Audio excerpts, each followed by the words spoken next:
Up, everybody? Hey, this is Michael Imhotep, founder of the African History Network, host of the African History Network show. I'm a talk show host, researcher, lecturer, writer, and historian. It is Sunday, September 25th, 2022, and I'm here with one of my teachers, one of our Grandmaster Scholar Warriors, Professor James Small. How you doing today, Professor I'm James good, Small? Brother Michael. Good, sir. Good. Happy to be on with you. Absolutely, absolutely. Well, look, man, you and I have been going back and forth talking, and we've been talking about the film The Woman King. Okay. And we know The Woman King debuted on, I think it was September 16th. We know it came in #1 opening weekend. It'll probably do something like another 12 million this weekend. And the film, you and I have both seen the film. And the film deals with the African kingdom of Dahomey. It deals with the African female, what are called African female warriors, the Agojie. And there's been a lot of talk about this movie. There are a lot of different African themes, African culture, dealing with African history, all this in the film. So I wanted to bring you on to break down some more of this history, explain to us the cultural influences that we see in the film, and also separate fact from fiction as well. And we're broadcasting on our Facebook fan page, The African History Network, The African History Network, as well as our YouTube channel, Michael Imhotep, Imhotep. And for those that may not be familiar with Professor James Small, I just want to give a brief introduction. We've had him on the African History Network show, something like 12, 13 times, something like that. You've seen him in the Hidden Colors documentaries, the documentary Hapi, which deals with the role of economics in the development of civilization, from Taki Grant and Sister Felicia. And he and I are also in the documentary Elementary Genocide Part 3, Elementary Genocide Part 3, from director Raheem Shabazz. Now, Professor James Small is a scholar, activist, dynamic speaker, organizational consultant. Also, he has been an activist since his teenage years. His in-depth knowledge, thought-provoking, and calm delivery are influential elements to break the programming of miseducation. He has studied extensively with Dr. John Henry Clark, Dr. Joseph Ben Yakinen, another one of my teachers, Dr. Leonard Jeffries, who we've had on the show numerous times before as well, Dr. Ivan Van Sertima, Dr. Asa Hilliard, Dr. Wade Nobles, who we've had on before, Dr. Amos Wilson, and Dr. Francis Cress Wilson, who I had the pleasure of interviewing 3 times also. Now, Professor James Small taught for 15 years at the City University of New York, including 13 years at the City College of New York's Black Studies Department, where he taught courses on Pan-Africanism, Malcolm X, and on comparative African religions, which included several African spiritual systems titled African Religion and Survival. And he taught 2 years at New York City Technical College, teaching the course African Folklore and Religion, both in the diaspora and in Africa. He's traveled to Africa numerous times. He is also currently conducting, well, he has taught online courses on African spirituality, covering the Yoruba Ifa tradition, the Akan spiritual tradition, Vodun, and ancient Egyptian sacred science. And also, he is the historical consultant on my favorite show, Godfather of Harlem, on Epics. Okay, I can't wait for the new season to start up in January 2023.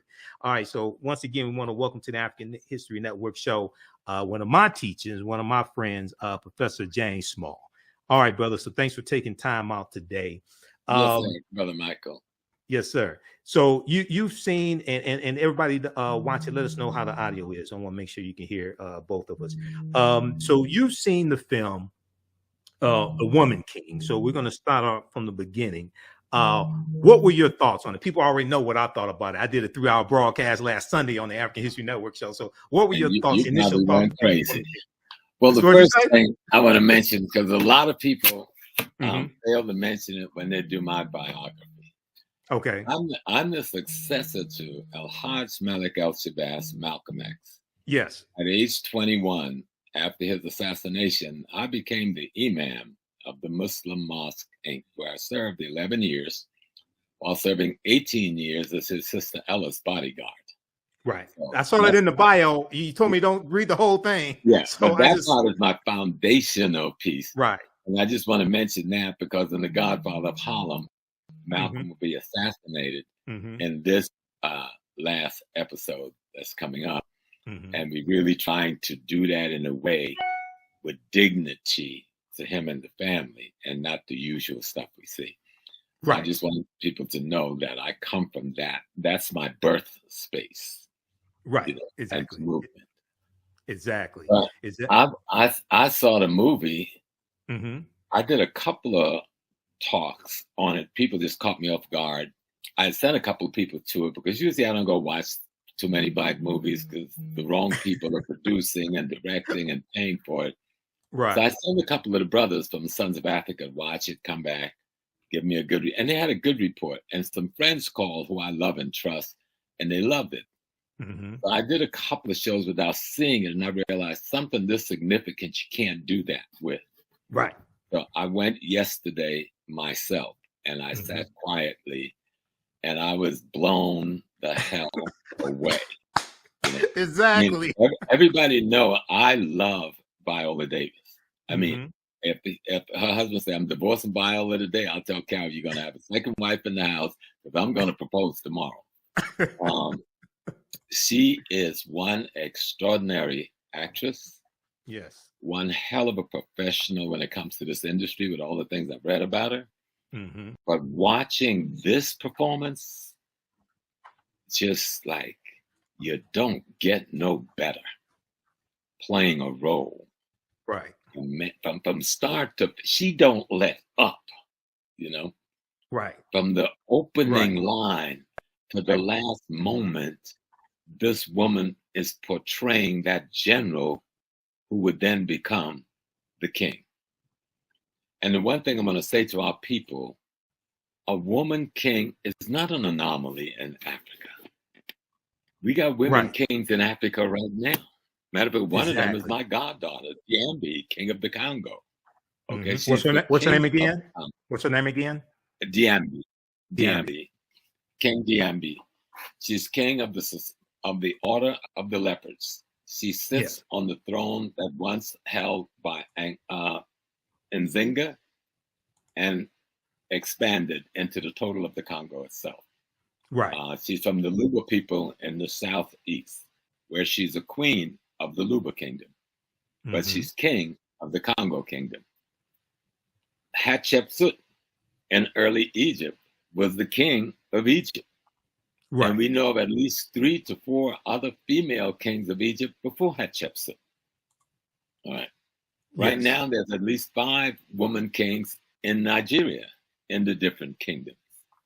So this is nothing new. If you understand African culture, and you can take this back to Aset in ancient Kemet, the woman is the power, and she gives to the man the authority.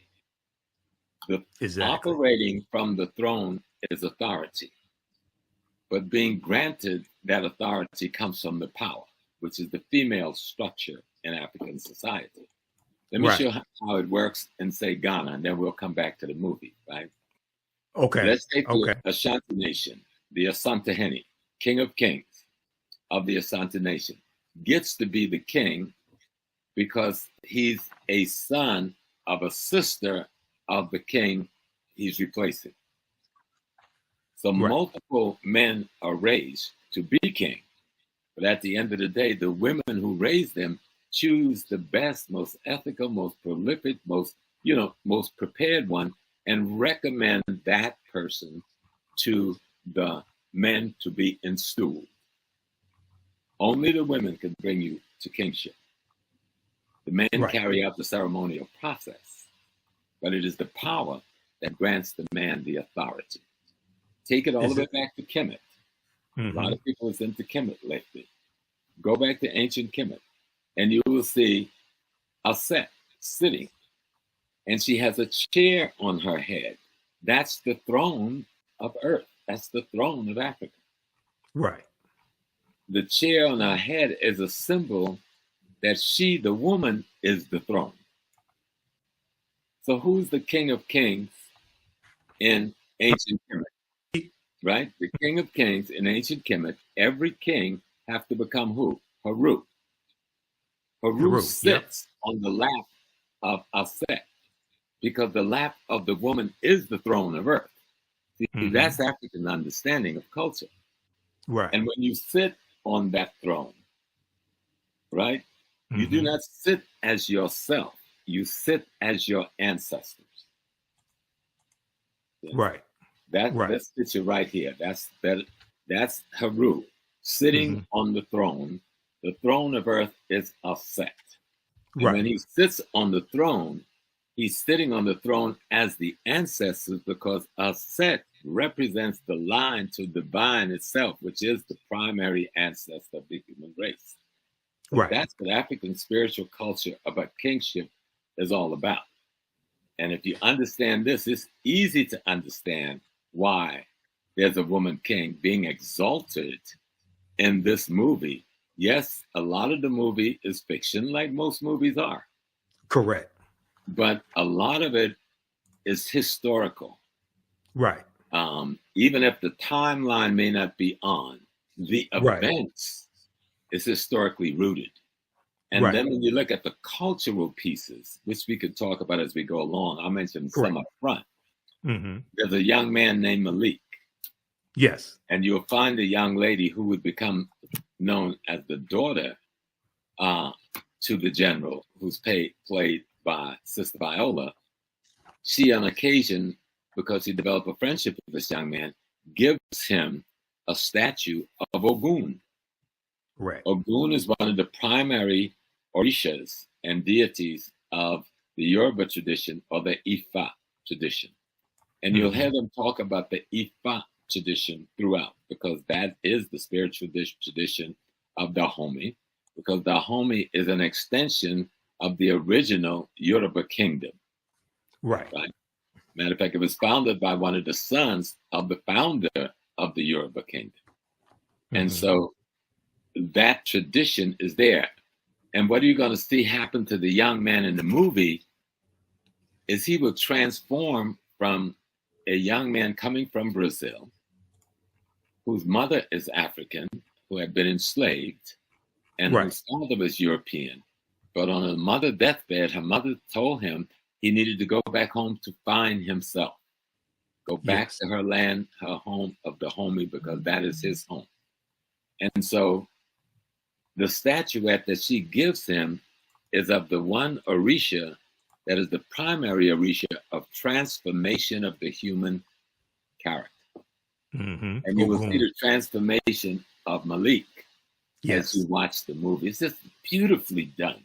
This is what I've been talking about. I know the director. I've heard of her. Gina Prince-Bythewood, who directed Love and Basketball. Okay, so African-American woman, just so people don't know. I love that piece, right? Yes. But I've been working in studio with Godfather every day, 12-hour days sometimes, going on now 3 years, and working on the project with the writers and others for the last 6 years. So I've learned a lot about how this thing works.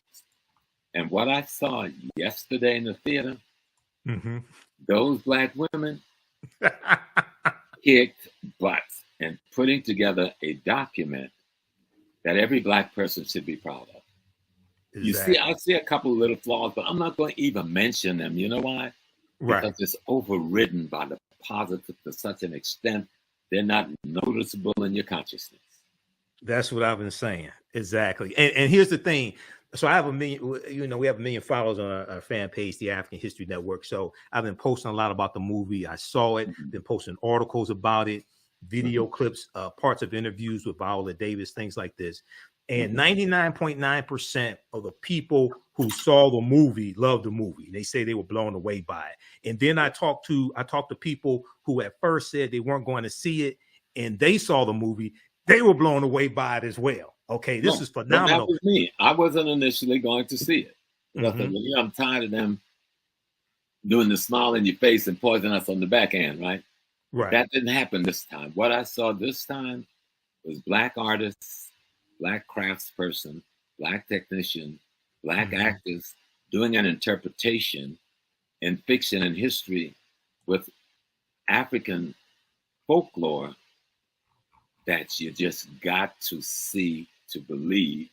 And so I call all my children and said, take my grandkids, buckle up, hook up, take my grandkids. They got to go see this piece. Right, exactly. And I don't do that very often because I'm not a movie goer. I don't even go to the movies. Right. You know? But this one treated African history with what I like to call African integrity. African integrity. African integrity was so glowing. And not just the visual, but in the dialogue. You heard this praising in the dialogue. This African dignity in the dialogue. This African love in the dialogue. I go like, damn, this is really good. And I found myself crying on more than one occasion. I don't do that. Right. I cried at the end. I shed some tears at the end. My breath a couple of times. I was hit so heavy because, I love African history like you. Right. I've absorbed myself in it. I live it. And that movie had me reeling. And I've been to Benin. I've been to Dahomey. I've been in the very palace they shot the film in multiple times. Yes. I've been before the voodoo pope on my knees to be blessed because I'm a voodoo adapt, not a priest. I'm an adapt, one who practices, who knows the tradition. A Vodun. Yes. Well, the state religion in Benin is Vodun. Vodun, right. Vodun is the Dahomey manifestation of what we call Yoruba. Yeah. Same spiritual system. But manifests different in different cultures, different locations. It's at the end of the day. And the word Vodun in that language means the essence of the divine within either nature or the human being. That's what Vodun means, the essence of the divine. Right. Well, we're gonna go. I'm gonna go to the official synopsis of the movie to give some people the background information on the movie, on the synopsis, and then we're going to continue. I want you to explain African integrity in just a minute, but first, I got to recognize my friend, and I'm also Professor Hunter Adams. He's watching right now. Okay.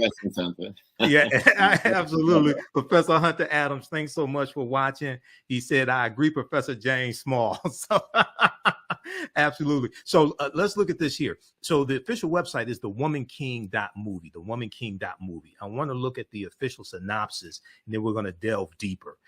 Because one of the things I want to just briefly explain to people is when you hear that a movie is based on a true story, right? You really have to understand what that means, because there are 4 different types of true story screenplays. There are 4 different types of ways to tell the story.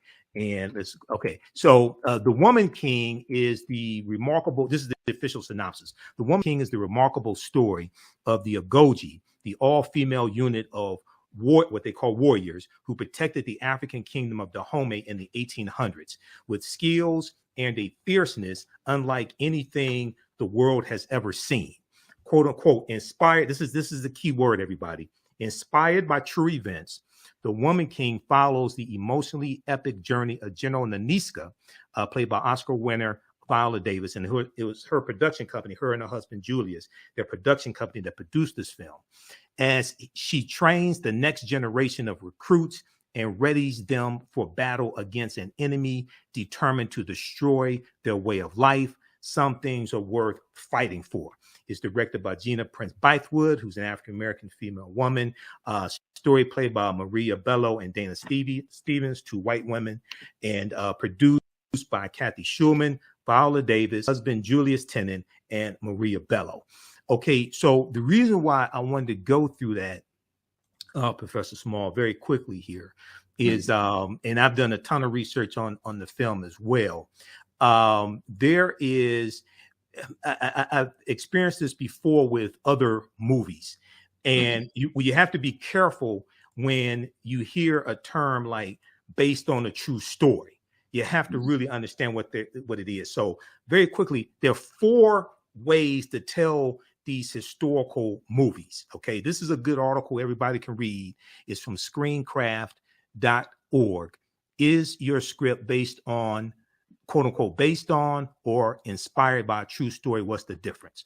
So you have based on a true story, you have based on true events, you have inspired by a true story, and inspired by true events. Those are 4 different types of ways of telling a story. Mm-hmm.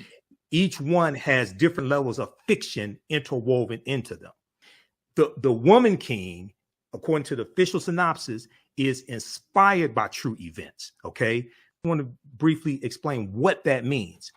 Screenplays don't come as loose as the term, quote unquote, true, as they do with stories, quote unquote, inspired by true events. Okay, this is not the attack of Woman King. I just want people to understand this. These scripts take a true event. We can blow this up even more. These scripts take a true event and tell a cinematic story with nearly all fictional characters and fictional macro events. Okay, so once again, I study a lot of movies. I've done lectures dealing with different movies, so you just have to understand how they're telling this movie. Is it based on a true story? Is it based on true events? Is it inspired by a true story or inspired by true events? Inspired by true events, by definition, based upon the industry, is going to have more fiction in it than the other ways of telling these stories. Okay, go ahead, Professor Small. Well, the key thing, because I work with the Godfather of Harlem. Yes, and exactly. It's based on true events. Yes. And the Godfather of Harlem, we really do the autobiography of Malcolm X. We've actually devoted more time to doing that than any other cinematic production ever. Okay. Malcolm X has been in something like about 12 episodes, also, no, 22 episodes when it's over, 22 or 23 episodes of this piece. And my fighting there is to keep what I call African integrity and historical authenticity, which is not easy. Okay. Exactly. But it has gotten easy because the writers are both black and white, 50%. But they come from on Godfather of Harlem. On Godfather of Harlem. They come from the industry's protocols. So here comes this guy from a Black Studies, Black nationalist background, who knows nothing about writing, but want to see images on the screen that reflect African integrity, and reflect the historical authenticity that I think it should. But it's fiction. It's like, how do we take Malcolm X? How do we take Adam Powell? How do we take Bumpy Johnson and create a fictional story about a gangster who partners with civil rights and human rights leaders to get control of Harlem from the white operators of Harlem? How do you tell that fictional story using these historical characters and some historical events?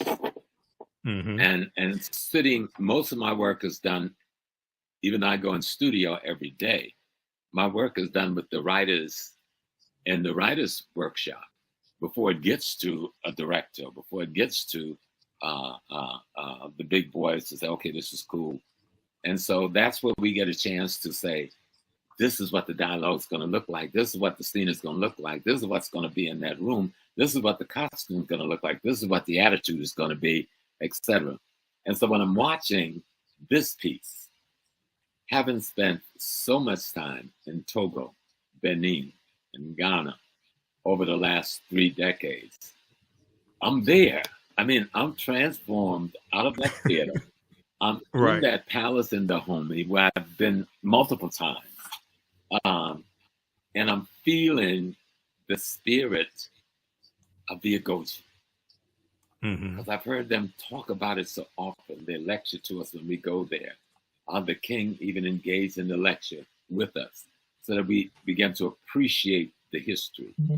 It is not a myth that there was a woman army or women brigades that was a part of the greater Dahomey army. It wasn't a complete woman army. They had men too.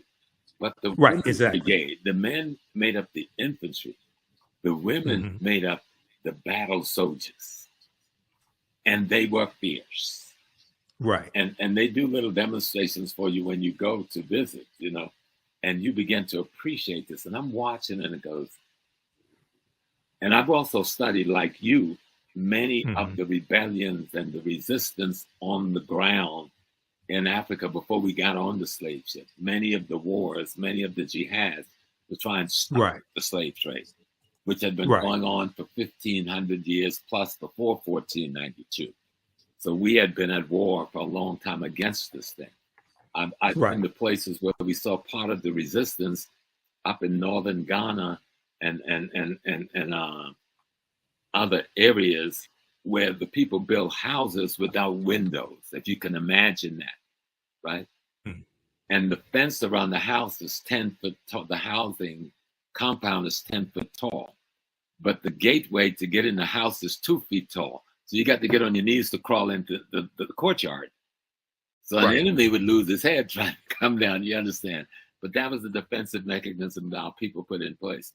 They had the windows on the roofs. The roofs open up so that they could get sunlight and air. And they just had slit in the walls to use their arrows. So we resisted. So the phenomena that is being portrayed is not abnormal nor unusual. The unusual thing is that there is an army that have a significant female presence leading it. And in this story, the story is about an extraordinary female general who would become king. Right. The woman king. Yep. The woman king. And so the storyline itself of how they trained and the dignity that's required and the discipline that's required and the sacrifices that's required of these women. You can't get married. You can't have children. You have to devote yourself to this, because this is your devotion to saving the kingdom of Dahomey, protecting the kingdom of Dahomey, and protecting our king, but not just the king. And Viola, in the dialogue, they take it to another level when she's talking to the king. He says, we're not just going to stop slavery in Dahomey. We're going to stop slavery throughout Africa. Right. It's not just going to be our people we're fighting for. We're going to fight for any people. If this wasn't real history, I would want it to be. Exactly. Okay. We've watched Wonder Woman. When I was a child, I loved Wonder Woman when I was a child. The Amazons. Yep. All right. We watched Supergirl. You know what I'm saying? They were fictitious stories about white women heroes that was saving the white community. That's cool. Now we got this massive black group of heroines saving the black community. Psychologically in your head, something is being planted that you didn't come into this without a fight. And our women, we live in a society that marginalizes women across the board, but particularly marginalize African women, both historically and currently. And to see a piece that raised African women to the level they deserve to be on, because historically they were those women. That's not a myth. There was the female army, and they were one of the best in West Africa. That's not a myth. You had females in the Egyptian army. That's not a myth. You had females, Amanatu, who led the northern Nigerian army against the Islamic incursion. That's not a myth. You had a female warrior who led the Moorish army against the Abbasid invasion into North Africa in the 800s. That's not a myth. But we have more data and information on Dahomey than we have on any of those other spaces. And the writers and the director have put together a piece showing what could have been, maybe was to some degree, on the part of the women who represent that element of society that was involved in the military defense of their nation and the projecting and protecting of their culture and their race. And it was just done beautifully. I went in thinking I was going to be critical, mean, and hard. I came out of there crying like a baby. I go like, damn. This just took it off. Just took it out. Exactly. And there was so much African culture, so many references to you hear them history. talking about Ifa. You saw the shrines. Those shrines were authentically done. The altars were authentically done. I saw multiple deities on the altars, you know. And let me just help you with some deities, like the king. When the king sits on the throne, he doesn't sit like, say, Brother Imhotep is made king of Chicago. Well, when he's talking to me and you in the living room, he's Brother Imhotep. But when he sits on the throne, he is the ancestors of all of us, speaking for those ancestors to us and carrying out of the will of the ancestors for us. So that's the role of a king in Africa. Not a despot that's trying to be rich and wealthy, but that's not the African story. The king has no wealth in Africa. In the African traditional sense, he's taken care of by the community. He has no need desires because they take care of his need desires. But his responsibility is to interpret the ancestral will and wisdom to his community, both as priest and as jurist, because he's the head of the court in the community. That's the king in Africa, male or female. Yeah, you know, a lot of our understanding of the term king comes from a European perspective. Yeah. Not from an African cultural perspective, because I saw a lot of comments saying, oh, it's the woman king. They're trying to emasculate the men and things like this. And I saw the movie. That's not the case. Go ahead. That don't happen. Matter of fact, in the movie, the man is helping to train the women. In the movie, the man is fighting beside them as the lead musketeers that opens the way for those warriors to come in to play. Right. So, and all through the movie, you see that partnership between the general who leads the women and the king who she and those women serve. And I saw nothing emasculating or demeaning at all. I saw a partnership that simply told a fictitious presentation of a reality. There's a reality of those women warriors. There was a reality of that army being made up of warriors who were women, and that they were considered by history, both white and blacks, writing at that time, as being one of the most fierce army in the field. The only thing that stopped them was the gun technology of Europe. Right. Exactly. Okay, this is what I want to do, because we're going to come back to this, and we're going to deal with some more of the history of Dahomey, and I want to show a picture of the actual Agojie. There are some good articles written. Smithsonian Mag has a really good one. With Smithsonian Institute, they have a really good one dealing with the real warriors behind the woman king. It goes deep into this history. But you mentioned in Nigeria, you and I talked about this on the phone.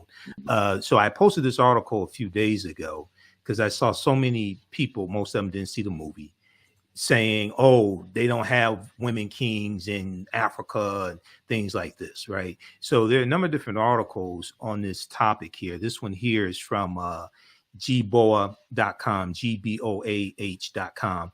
Check out the 7 beautiful Nigerian female kings in charge of their kingdom, okay? And it goes through and lays them out and where they are in Nigeria. This is right now. This is not 100 years ago. This is right now, okay? Why do you think? So you talked about Hatshepsut in ancient Kemet.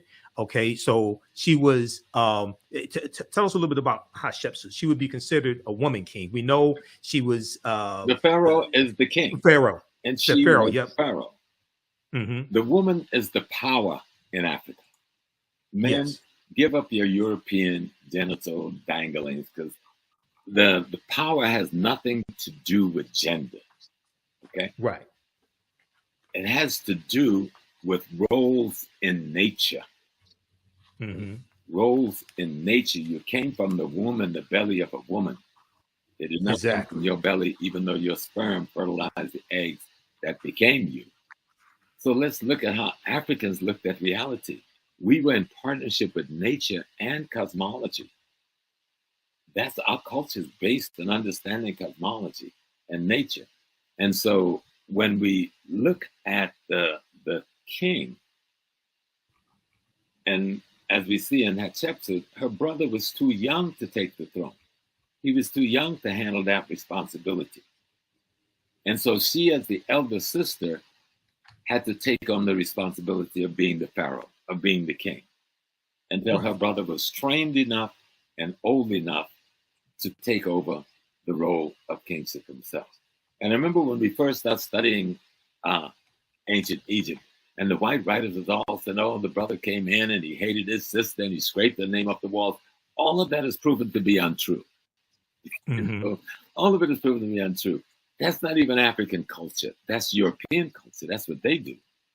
Exactly. That's not what happens in African culture, because the kingship is a spiritual position, not a political position, though they do political work. The king is surrounded by a council of elders who instructs and informs him, on his behavior. His job is to sit as the ancestors come back.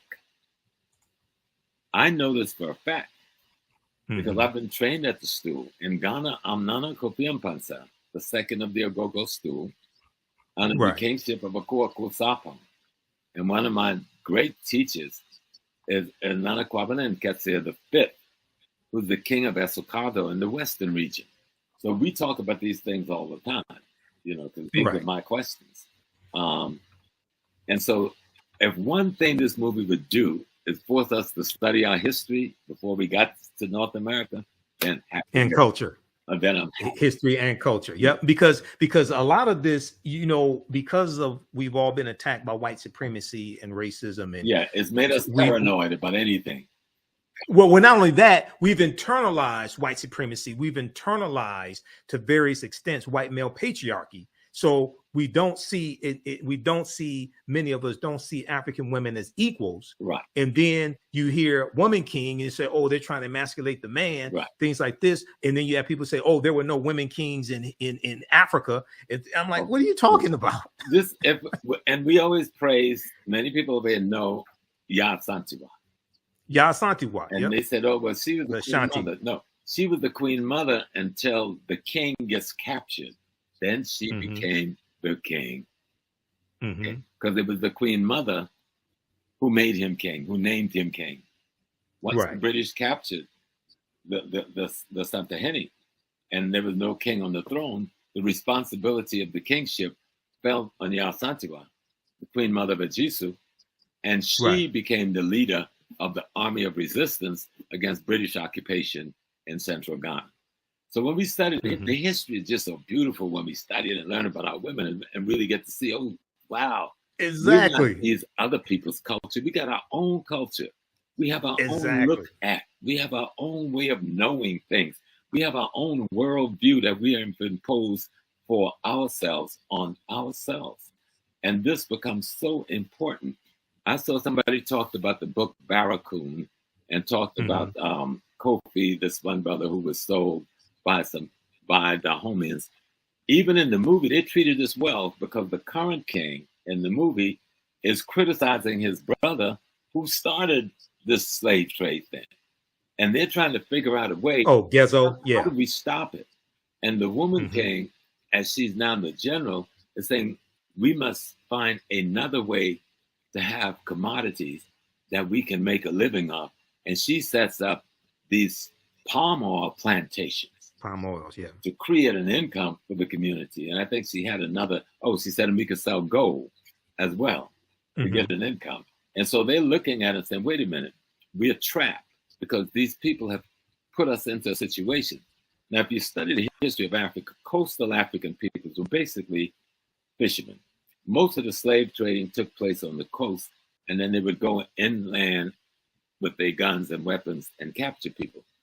Right. Coastal people were subjugated. Yes, some of them were involved in the slave trade at the barrel of a gun because they had been conquered and subjugated. Study the history, learn the history. And you might learn about Chief Sam, the Ghanaian who brought 3 ships over here to take us back home, and you don't even know his name. So Face to Face Africa has an article about him. Yeah.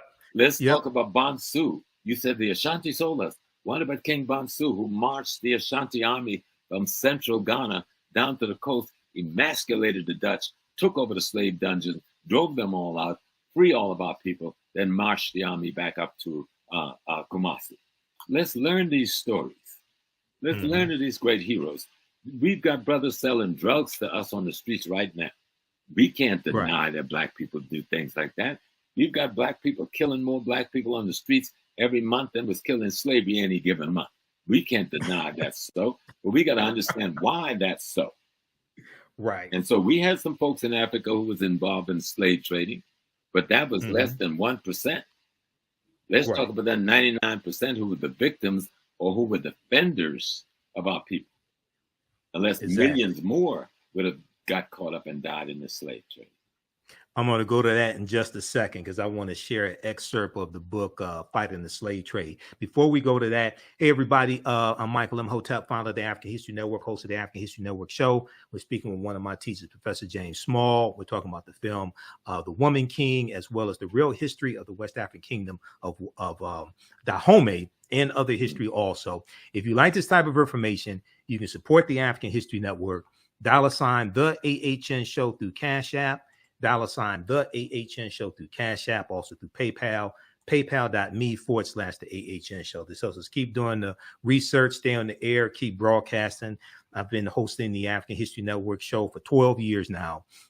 So this helps us keep doing the research. We also have the information at our website, theafricanhistorynetwork.com, theafricanhistorynetwork.com. And just very quickly, this is up for those that don't know. This is our official Cash App account, $ the AHN show, SHOW. When you go to it, it says Michael and it shows my picture there. These other ones, and there are 5 of them out there that are fake African History Network Cash App accounts that have been stealing money from us. I've opened up an investigation with Cash App. We're trying to get them shut down. So that's why I got the information here right on the homepage of our website. Okay, now I want to also my online classes that I teach you at our website as well. Go ahead, Professor Small. Yeah, well, someone said, as a Black woman, my femininity is important to me. Well, girl, go watch this movie because there ain't nothing more feminine than what I was watching yesterday. I didn't want to leave the theater. One thing this movie does not do is demean the femininity of African women. Right. Okay. It is such a the way they do it is so. I got to meet this lady who was the director. So beautifully done. Gina Prince-Bythewood. Yes. Yes. Yeah. So beautifully done that the women, though warriors, do not lose their femininity, do not lose their sensitivity, do not lose their love of sisterhood or motherhood. It's all through the piece. It is a well done piece. It is worthy of watching. It is something that showed us that the movement of the 60s, 70s, 80s, and 90s that produced opportunities for Black writers, Black directors, and Black actors have paid off and is paying off so that we can get some credible quality cinema that would be worthy of helping to socialize our community in a more positive direction. Absolutely. And I think it's really important that you said that there. I'm going to go to Fighting the Slave Trade in just a second, but I'm just going to put this out here. And, I learned from one of my teachers, Dr. Ray Hagins, and Dr. Ray Hagins as well. Oh, yeah. I may say some things that are outside the circumference of your own awareness. Just because you disagree with them or don't like them does not mean it's not true. You just have to do some more research to understand what I'm talking about. Unfortunately, because African Americans, because we're in this white supremacist system, this white male patriarchy system, unfortunately, many of us associate being feminine with being weak. And that's something projected to us by European culture. So then when they'll change that. Go ahead, say that again. Say that again. Need to meet my mama to find if I wasn't her son, I'd marry that lady. And my mama as well. Yeah, exactly. She would slap you into the next world if you step wrong. Right. But so when they see African female women who can beat a man's behind, then all of a sudden they're not feminine. Right. And we associate femininity with being weak, and it's like, no, that's coming from from the white. I think you used the phrase white murder culture. Yeah, that's coming. If they want to see about that for a minute, example of that, they need to see the woman I've been married to for 51 years. Right. But I remember she was pregnant with our twins, coming home, and she got mugged by this dude. Right. He put up a fight, but he got away with the purse. But she was coming from the Nation of Islam fish store. She chased this dude 6 blocks with this frozen whiting. He dropped that purse because this lady got to be crazy with that big belly and that frozen fish, right? So, me and my son was laughing about that last night, talking about the movie. and because of what we go through in this country, and because of our history, you should want a sister who can fight. You should want a sister who can help you defend the home and things like this. Unless you want to oppress the sister, okay? Unless you're afraid she's gonna whip your behind because maybe you did something wrong or something like that, right? But you should want a sister who can fight. Okay, so all right. I want to go to this right here. This is an excerpt of the book Fighting the Slave Trade by a brilliant sister, Dr. Sylvian Diop. You and I talked about this briefly today. This is the synopsis. Is at Amazon.com. You can try to get it from an African-American book dealer. If not, maybe Amazon. It's called Fighting the Slave Trade, West African Strategies. This is going to segue into our further discussion with Dahomey and their involvement in the transatlantic slave trade, Professor Small. Fighting the Slave Trade, West African Strategies. This book came out in 2003. Sylvian Diop is a brilliant sister. I'm trying to get on the African History Network show. She's the author of many books. Here's the official synopsis of this book. While most studies of the slave trade, the transatlantic slave trade specifically, focus on captives and on their ethnic origins, the question of how the Africans organized their familial communal lives to resist and assail the transatlantic slave trade has not received adequate attention. How Africans fought back against this. But our picture of the slave trade is incomplete without an examination of the ways in which men and women responded to the threat and reality of enslavement and deportation. Fighting the Slave Trade is the first book to, possibly so, this came out in 2003. Fighting the Slave Trade is the first book to explore in a systematic manner the strategies Africans used to protect and defend themselves and their communities from the onslaught of the transatlantic slave trade, and how they fought back against the transatlantic slave trade. It challenges widely held myths of African passivity and general complicity in the slave trade, and shows that resistance to enslavement and to involvement in the slave trade was much more pervasive than has been acknowledged by the orthodox interpretation of historical literature. Focused on West Africa, where Dahomey was and Benin currently is, focused on West Africa, the essays collected here examine in detail the defensive, protective, and offensive strategies of individuals, families, communities, and states.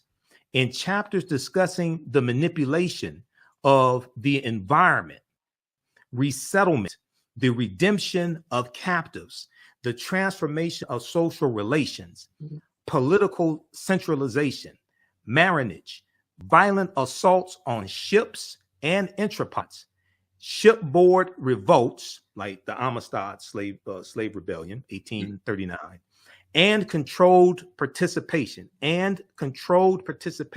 the slave trade as a way to procure the means to attack the slave trade. Fighting the Slave Trade presents a much more complete picture of the West African slave trade than has been previously available. Go ahead, Professor Small. Yes, sir. I mean, and it's like we make the mistake when we just hear a cliche or a term. Most people who never heard the word Dahomey until a month ago, all of a sudden now is telling us how Dahomey was in the slave trade. Dahomey came to power politically around the 1720, 1730. It does not get involved in the slave trade because it doesn't build up a military with the capability until around the 1760s to 1780s. That is over by 1825. Now, we're not talking about an appreciable amount of historical time. If you put everything in history on a timeline, you get a sense of what I'm talking about. And then the numbers, you know, you look at the numbers. How much? What was the numbers? 5,000, 10,000? Even that would be too much. But if we look at the numbers, let's stop playing. If you understand how the European works, and the best way I can do is go to the country where I have a hotel, I have a business, I have a home, and I've been back and forth living there for 30 years, Ghana. What they do, they conquer the coastal people and subdue them. Right. With their military technology. And then they force these coastal people to engage in the slave trade with them for their life. And as you saw that piece you just read, the coastal people also find ways to fight back. This was the Fanti Nation, where the Elmina Castle was built, the slave dungeon, and where the Cape Coast slave dungeon was built. And what the Fanti would end up doing with the Portuguese, behind the Portuguese back, they partnered with the Dutch and helped the Dutch defeat the Portuguese and drive them out of West Africa. But because of gun technology, again, they were betrayed by the Dutch. You understand? But they would then find a way to they found a way to then partner with the British to defeat the Dutch. And when they had enough knowledge and understanding of technology and gun warfare, that same Fanti people drove the British out of Fanti region in Central Africa, forcing them to run to Accra for their life in one of the first classical guerrilla warfare scenes in history. So we need to study this thing. Yes, some of our people sell us drugs on the street, but you and I don't sell drugs to our people. Correct. You know, some of our people engage in careless gun violence in our community that kills our women and our babies, but that's not 99% of our people. Right. Some of our people engage in the slave trade, some out of greed. I wouldn't deny that. Most out of duress because they were at the barrel of the gun of the enemy with the gun technology. But go down and just study. So you can look at something like the Battle of Islamabad down in South Africa, where Setuweya takes on the British Army with swords and spears, killed 2,000 in one day, all right? And caused the fall of the Robespierre government in London, because they were shocked. How could y'all let this happen? These folks ain't got no guns. You know what they called us, right? Go all the way up to where we're looking at the Berlin Conference. After the Berlin Conference, the invasion of Sudan, Muhammad Ahmed takes on 23,000 British troops and Turkish, Egyptian troops, and send only 3,000 back up to Egypt alive. Talk about resistance. Go with Amanatu and the kingdom that was just above. There's just so many episodes of the great heroine and heroes that fought in these wars of liberation and fought of slave resistance. You will never sit back and talk about Africans sold us. Because guess who Africans were? That was your uncle, your cousin, your grandma, your brother, your great-grandma. Stop being foolish and learn the history of the great people. The genocide would have been more pervasive had we not resisted in such a beautiful and strong way for so long. And we fought every step of the way. And our women played a pivotal role, not just in Dahomey, but in other kingdoms in that resistance movement, many of them being the generals at the head of armies. Learn their story, and you'll learn how to love yourself more deeply and appreciate and respect. That's what I call African integrity. You know? Exactly. When we look at Dahomey, and Dahomey really comes to power about 1720, and they're going to defeat Ouida. How do you pronounce that? Ouida? Okay. There's a couple of different spellings of it. So talk about cultural servitude versus chattel slavery. Right. Because what happens is a lot of Europeans will say, oh, Africans are slaves. Yeah. Africans had slaves. You all started this, blah, blah, blah. Talk about the cultural servitude system that Africans had compared to the chattel slavery that Europeans created. Right. Let me correct one sister so I don't break her heart. She said the Portuguese built no castles. They built dungeons. Didn't you hear me correct myself? So stop playing. I corrected myself. Right. They built dungeons. But I understand. Yes. I understand. Yes. Well, that's Brother Leo. And of course, they built concentration camps. Yeah, I wouldn't even call them dungeons. They were concentration camps. But servitude, every society had it. Dr. Clark taught us that Africans didn't have prisons. And the reason they didn't have prisons, because they had a servitude system when you committed a crime in the community. Or if there was a war between two groups, which was rare, because the way we fought war in Africa, the heroes fought, okay? Not armies. Africa had very few standing armies. That's why we took such a whipping. We learned to develop standing armies after the invasion started, but even Egypt didn't have standing armies until they got their butt kicked. And they realized we got to build one. The only place where the spiritual foreseeing of the necessity for that was with Shaka in Zululand, where the spirit told him this force was coming, and he developed a standing army to meet that force. But in most other places, we didn't have a standing army. But what would occur when there was a conflict between two communities, and they had to go to war, the captives were brought to serve off almost like the indentured system structure the European had, except in Africa, no one took your name away. No one took your family lineage away. No one took your humanity away. No one took your spiritual identity away. And you can grow up to become the king of the very community that you are serving in. Right. Okay? You can grow up to marry royalty in the house in which you are serving to. That was the norm. The idea was you've committed a crime against the greater social order, and so you have to be transformed. Okay? You have to go through a transformation process and a socialization process that you can be a part of society without causing gross disruption of that society.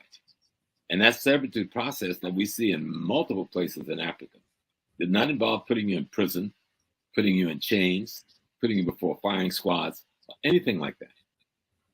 You know? Right. It involves you becoming a part of the very community you had the conflict with. And when your time of service was over, you can either go back to your home if that's what you wanted to do, or remain a part of this community if that's what you want to do. Right. So when we, and I've talked to Professor Kabahai Wapa-Kamene about this as well. You know him, and he's one of my teachers also. The culture, and we see this in the film because there's at least, there's at least one woman who's Agojie in the film who came from another ethnic group, and there was a fight between them. She was captured and she was brought in to be made Agojie, and brought into Dahomey. So we see this take place. Now Europeans had their feudalistic system with the lords and the serfs. Okay. And they're going to superimpose this feudalistic system onto the cultural servitude that Africans had to create chattel slavery, to create what we call chattel slavery, basically. But talk about that for a minute. You know, the European system was not about family structure. It was about class and caste structure. Africa was not about class and caste structure. It's about family structure.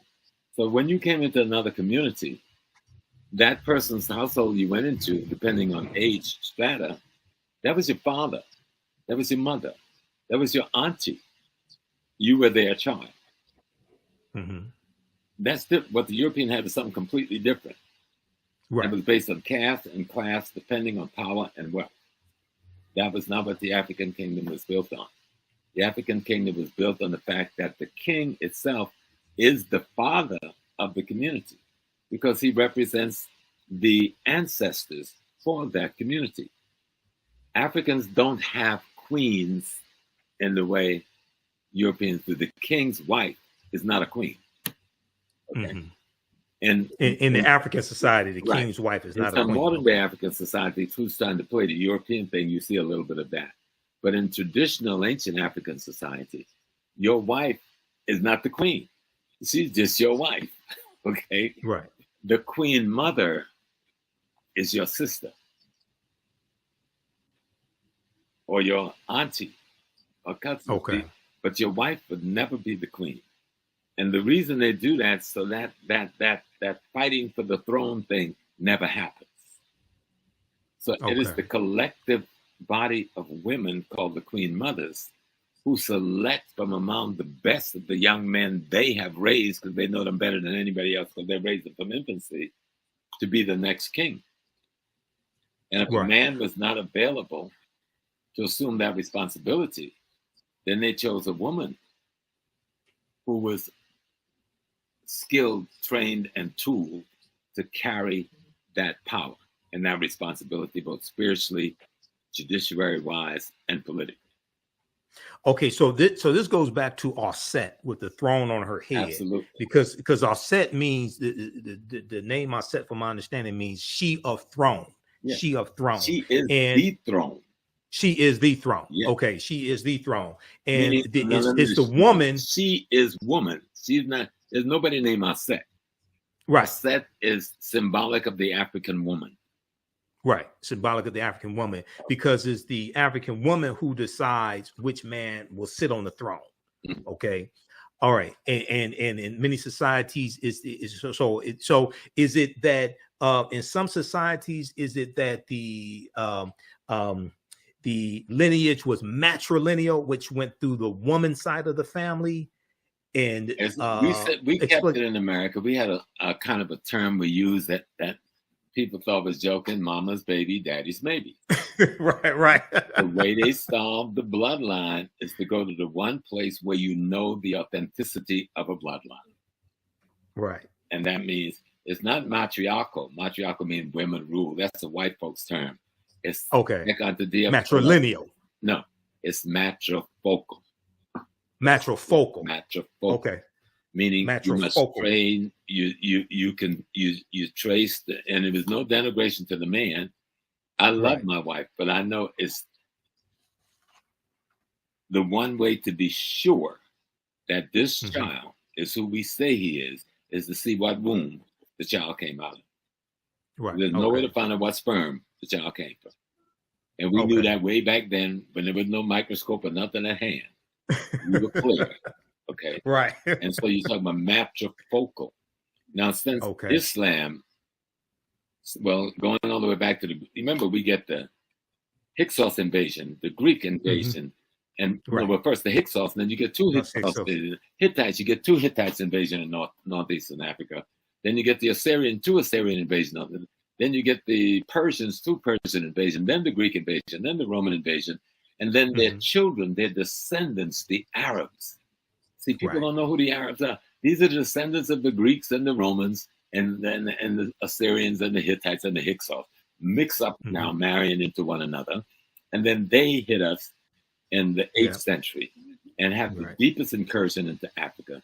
And that's where you see a lot of the patriarchal systems in the areas that was once conquered by Islam or still fundamentally Islamic in Africa. So you see the patriarchal there. But in traditional non-Islamic Africa, it's matrifocal, almost 100%. Okay. Now, when we talk about Dahomey, I know you and I were talking about this earlier today, and Dahomey is made to be, and I see like some European writers doing this. I see this in the media. Dahomey is being made out to be like they were more involved in the transatlantic slave trade than Great Britain was.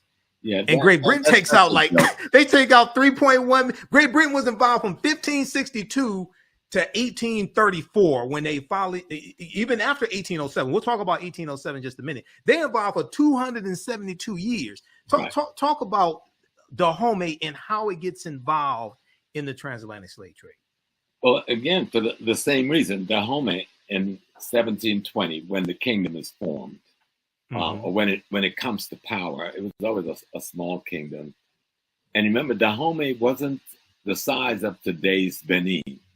Right. It was a small kingdom within that territory. There was Vida, Cotonou, and other kingdoms on the coast that was rivaling them in terms of commerce and trade. But once the European came, the European got involved immediately in capturing Africans for the slave trade. And the first thing they would do was to bring to servitude the coastal population. Okay, that's the Wida, the Contonu, because those people don't have guns. So we can understand the degree to which gun technology plays in the slave trade. Right. Okay. 14th Europeans century. came there with militaries, with cannons, and with guns. And in one day, they can level all the African villages in the community. People have never even heard an explosion before. You got to get the psychology of all of that. So once you find yourself being invaded and occupied by these people, and they're making you a part of their army. So now you're someone who you had a traditional argument with, and y'all would have a palaver over it and settle it with somebody bringing some cocoa and something else. You got an army with people with guns now marching you against that foe. Right. And capturing those people and putting them in slavery. So by the time you get, and then the other piece we keep forgetting, and we need to call it out for what it is. There's an Islamic slave system in place in Africa for 1,500 plus years before 1492. There's the trans-Indian Ocean slave trade. There's the trans-Saharan slave trade. And before they were bringing Africans enslaved to North America, they were taking them enslaved to Europe. We never talk about slavery in Europe. You know, we try to play with the few people who call, oh, the Moors, there's a picture of a Moor, there's a statue of a Moor. No, we were enslaved in Europe. Okay? That's the reason the Moors went into Spain. They were chasing the Visigoth, the German, back out of North Africa. The Vandals and the Visigoths. Right. Yeah. So for the comeback, but to let people know about from the 8th century forward, Islamic nations have now invaded Africa. And one of the first things they do is get involved in this, putting us into slavery. They got into what we call today ethnic cleansing and cultural genocide. Cultural genocide is imposing their religion on us and destroying our religious spaces. And those of us who resist was either killed or sold into slavery. So this is going on for 1,500 years. So this is what the Africans got at his back when the Portuguese are coming. So we're looking at the Portuguese and them with some welcoming because we think we've got a force that can deal with the force that we've been dealing with. And we got caught in a catch-22 because those forces were in collaboration with one another. And no one talked about that collaboration. Okay, so with Dahomey, they have a cultural servitude system just like African societies did. Anywhere in the Bantu area was pretty much the same because the boundaries we see today, those boundaries weren't there then. Yeah, they come from the Berlin Conference largely. Right. Yeah, we're talking about the major empire which they're talking about in the films called the Oyo. Oh, that's what I was about to ask. Explain the Oyo Empire and the conflict between the Oyo Empire and Dahomey. The greater Yoruba nation. Right. Yoruba is not a religion. Yoruba is a people. Right? And just 1 second, everybody watching, give us a thumbs up, give us a heart on this broadcast. Go ahead, Professor Small. Answer that question. I'll be right back. So you go ahead, keep talking. The Yoruba nation and the founder of that nation had 4 sons who went out in different places and settled other lands and built other kingdoms. Well, Dahomey is one of those kingdoms that members of the Yoruba royal family developed and built. But over time, like what happens between many communities, conflict develop around trade, conflict develop around secession, conflict develop around all kinds of things. So Dahomey breaks away from the Oyo kingdom, okay? And so there's a conflict between them. But even in the story, the fictitious thing of the Oyo kingdom being big into slavery, they don't get into slavery until later on in the greater Yoruba wars that would take place after this period of time that the Dahomey is being talked about. But there's a conflict between Dahomey and the Yoruba land. Yoruba land is being invaded by the British, or by this time have been invaded by the British This is the great burning of Benin and the robbing of Benin of all of its wealth and art and so forth that we hear about in history, but we don't connect it to nothing, right? But there's a greater Yoruba war going on between the people. And these boundaries called Nigeria, they're not there then, okay? Right. They're greater boundaries. People have other kinds of kingdom designs. And there's conflicts between some of these kingdoms, mostly around trade, okay? But you got something else happening at the same time. As the Muslim wars of genocide and ethnic cleansing has taken place in the Nile Valley with the Mamluk Turks and the Seljuk Turks, and then finally the Ottoman Turks by the 9th century and the end of the 9th century, beginning of the 10th century. They're pushing millions of people out of the Nile Valley into West Africa. Y'all hear what I'm saying? They're pushing millions of people out of the Nile Valley into West Africa, in through Chad, in through Cameroon, into Nigeria, down into Ghana. This population, that through what is called Burkina Faso, this is the population of the people. Everybody always asks, what happened to the Egyptian? Well, we're talking to each other here right now, okay? Because a great number of those refugees, millions of refugees scattered to the south and to the west, because of the Turkish and the Arab ethnic cleansing that goes on for hundreds of years leading up to the 1400s, are caught as the vulnerable population in what becomes known as the transatlantic slave trade. And I know a lot of us don't go there with that piece, but you've got to understand, who are these people? And so the kingdoms like Dahomey on the coast, somebody coming from the north, that's the northeast, have brought captives that they want to sell to another community because they don't need that expansion in their population. And this group of captives was either hostile to them or refugees that they felt was taking their space away from them. Okay. And that population, most time, that refugee population was least able to defend itself, end up being caught in the trade. And it wasn't a trade at all. It was a war of genocide against African people. There was no transatlantic slave trade. Nobody was trading anything. People were being captured. People were being murdered. People were being raped. Villages were being burned to the ground. Okay? People were being slaughtered to get enough so you could make $200-300 in that day's money, which would be a couple of $1,000s in this day's money, or for one human being to do labor in the Western Hemisphere, where he was worked to death in 10 to 15 years. And would be replaced with someone else, a process that went on for 400 years plus.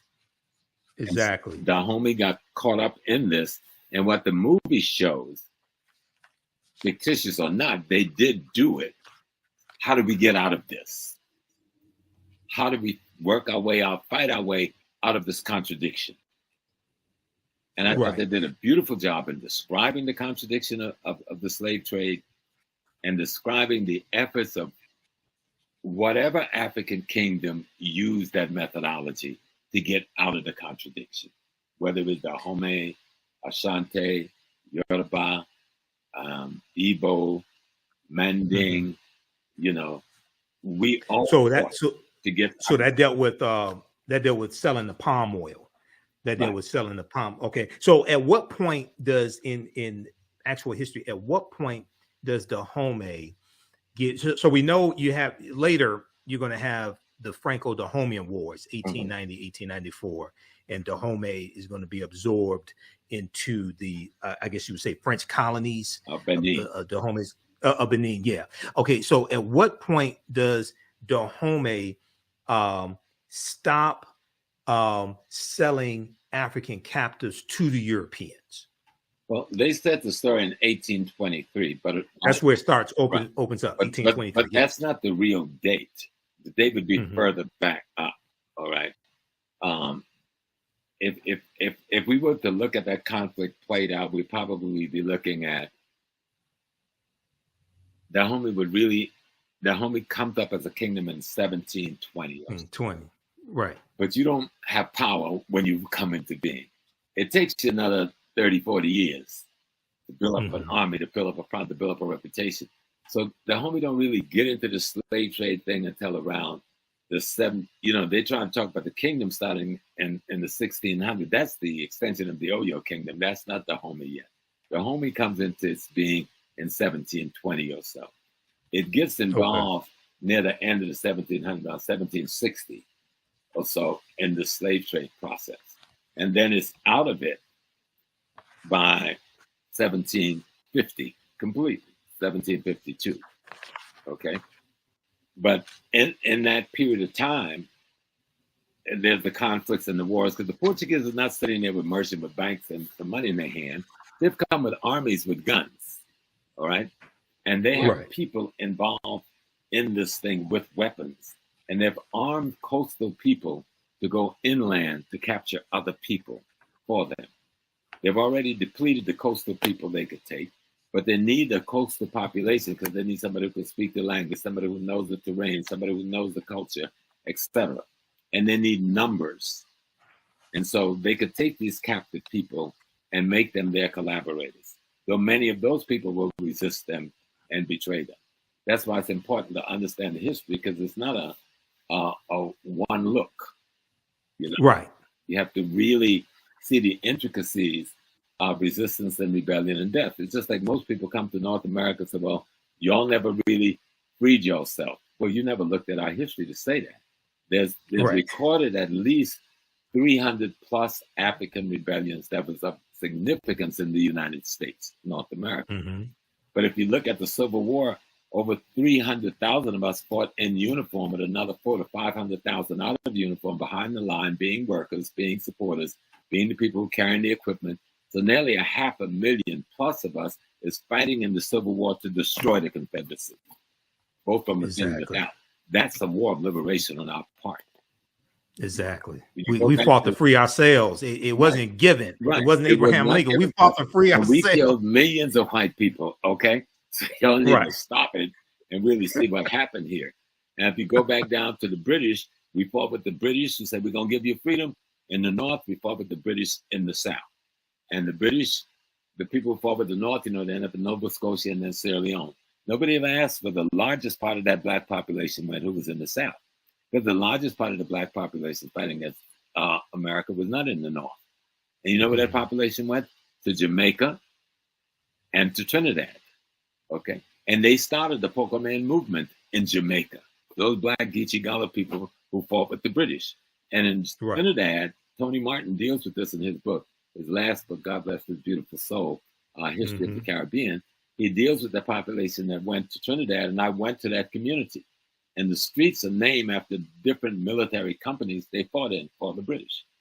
And when it was, so don't tell me, if you don't know history, you say we accepted this.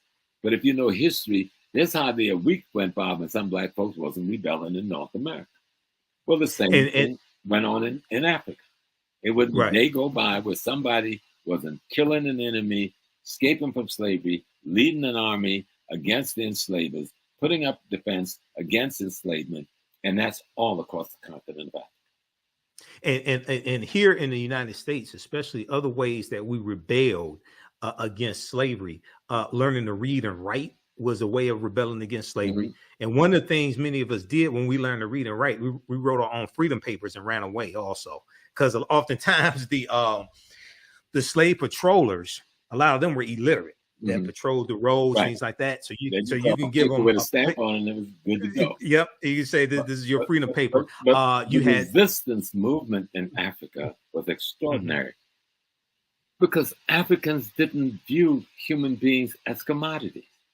That's culturally out of sync. Our worldview didn't work like that. You can't view Africa through European lenses. Otherwise, you're not going to even understand what resistance is. To take a human being's name from them, that's tantamount to slitting somebody's throat. Right. You don't take a human being's name. Your name is your ancestral lineage tag. Takes you back to God. Right. And so if you just look at the African concept of being human, it didn't allow for chattel slavery to be a part of their consciousness. And even those who got involved in that selling people as commodity, like for that period in Dahomey and that period in Ashanti, and maybe some other places as well, one thing you will see for sure, they knew nothing about chattel slavery. They had not been on a ship coming to America. Not a single one of them owned the slave ship. All right? They didn't control the armies that was controlling the shores of Africa. These were all white foreigners with guns. They didn't own a single plantation in America or the Caribbean or Central South America. So let's stop giving ourselves excuses for why we can't look in the mirror and love ourselves. Because a lot, let me tell you what a lot of this is. This resistance is self-hate. Correct. Correct. And someone is trying to say, stop hating yourself, but hating me felt so good. So it's hard to stop. You know what I'm saying? So, and I'm saying, stop hating yourself. Take this tool. No, this movie is not perfect. It's not a panacea. It's not going to solve all of our problems about the slave trade or history. But guess what? You watch movies all the time and you enjoy them. And most of them are nonsensical. Most of them disrespectful to Black people. Disrespectful to things African and our spiritual system. And you enjoy them. This one fight to be the opposite of all of that. Go in and enjoy it. I guarantee you, you'll come back and call Brother Michael. So, Brother Michael, thank you, brother. Thank you, brother. Because I saw some Black technicians and some Black directors and some Black actors and actresses, and they put on a beautiful, fictitious performance inspired by the history of our people, about our women who were extraordinary warriors. And see, the thing is, these women were considered by the whole world that found out about them to be the most extraordinary of extraordinaries. Right. It ain't that they didn't exist. They exist. And the little piece of them that we see in this film that talk about their principles, their integrity, their dignity, their training, their devotion, their loyalty to their nation and their king, that's just a tiny bit of who they really were. Right. Because if we did not have these women, we would not have the woman who raised Jean-Jacques Dessalines, who was one of these women in Haiti to give us the Haitian Revolution victory. Yes. One of these women from the Dahomey army who raised Jean-Jacques Dessalines. And my sister, Ezele Danto, is trying to get a piece out here. She's calling it the Dadas. It's about some of these women. Yeah, I know her. And Danto, I know her. Yeah, she's an extraordinary sister. The Free Haiti movement is what she's ahead of. And these women, many of whom was a part of that fighting force, who've now been captured and sold into Haiti by the French. They've not gotten old, broken down, can't have sex no more, they can't be abused no more, they can't work in the field no more. So the Catholic Church takes them, according to Ezele Danto. These ladies, they call the Dadat, and they put them in a church lay organization to convert other young African enslaved women to Catholicism. But instead, these very ladies, these former warriors, trained the leadership that become the women leadership in the Haitian Revolution. Right. And many of the women they trained married the very generals we see as the heroes in the Haitian Revolution. This thing is bigger than you think it is, brothers and sisters. It's exactly. deeper than you think it is. Right. So study, if this movie does nothing else but make you pick up a book, grab a DVD and start studying, listening to Brother Carver, Dr. Jeffries, Dr. Clark, Dr. Jacob Rogers, Dr. Asa Hilliard, Dr. Amos Wilson, going back to my brother in England with When We Ruled. Robin Walker. Walker. I got his book right behind me, Robin Walker. And brilliant brother. See that we have an extraordinary history. We did not give up. Otherwise, we would still be in slavery.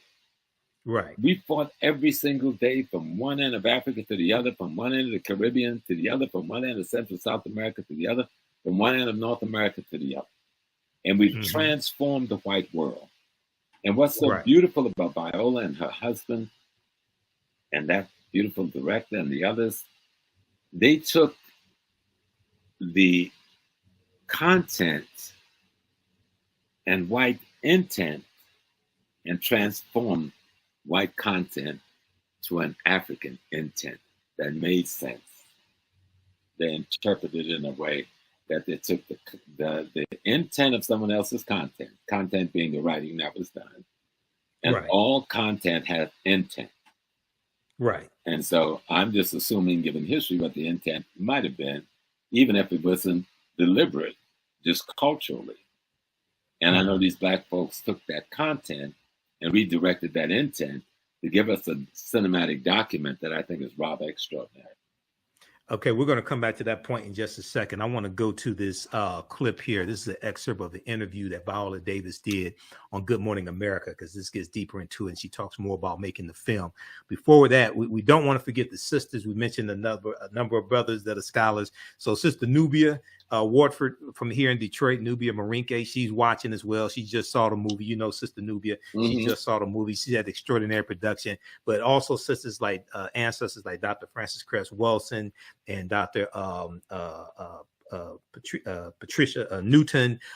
You've got, we have Dr. Marimba Ani, okay, who wrote Yorugu, an African-centered critique of European cultural thought and behavior.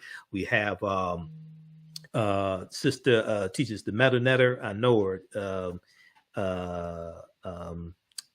It'll come to me. Richetti, Dr. Richetti Amen. Yes. Yeah, Dr. Richetti Amen. So we have the sisters also, Dr. Talitha LaFloria, whose book is behind me, Dr. Danny Ramey Berry, Dr. Erica Armstrong Dunbar. So we have the sisters also. Oh, yeah. Okay, those watching, if you like this type of information, you can support the African History Network, $ the AHNShow through Cash App, $ the AHNShow through Cash App, and also through PayPal, paypal.me/the AHNShow.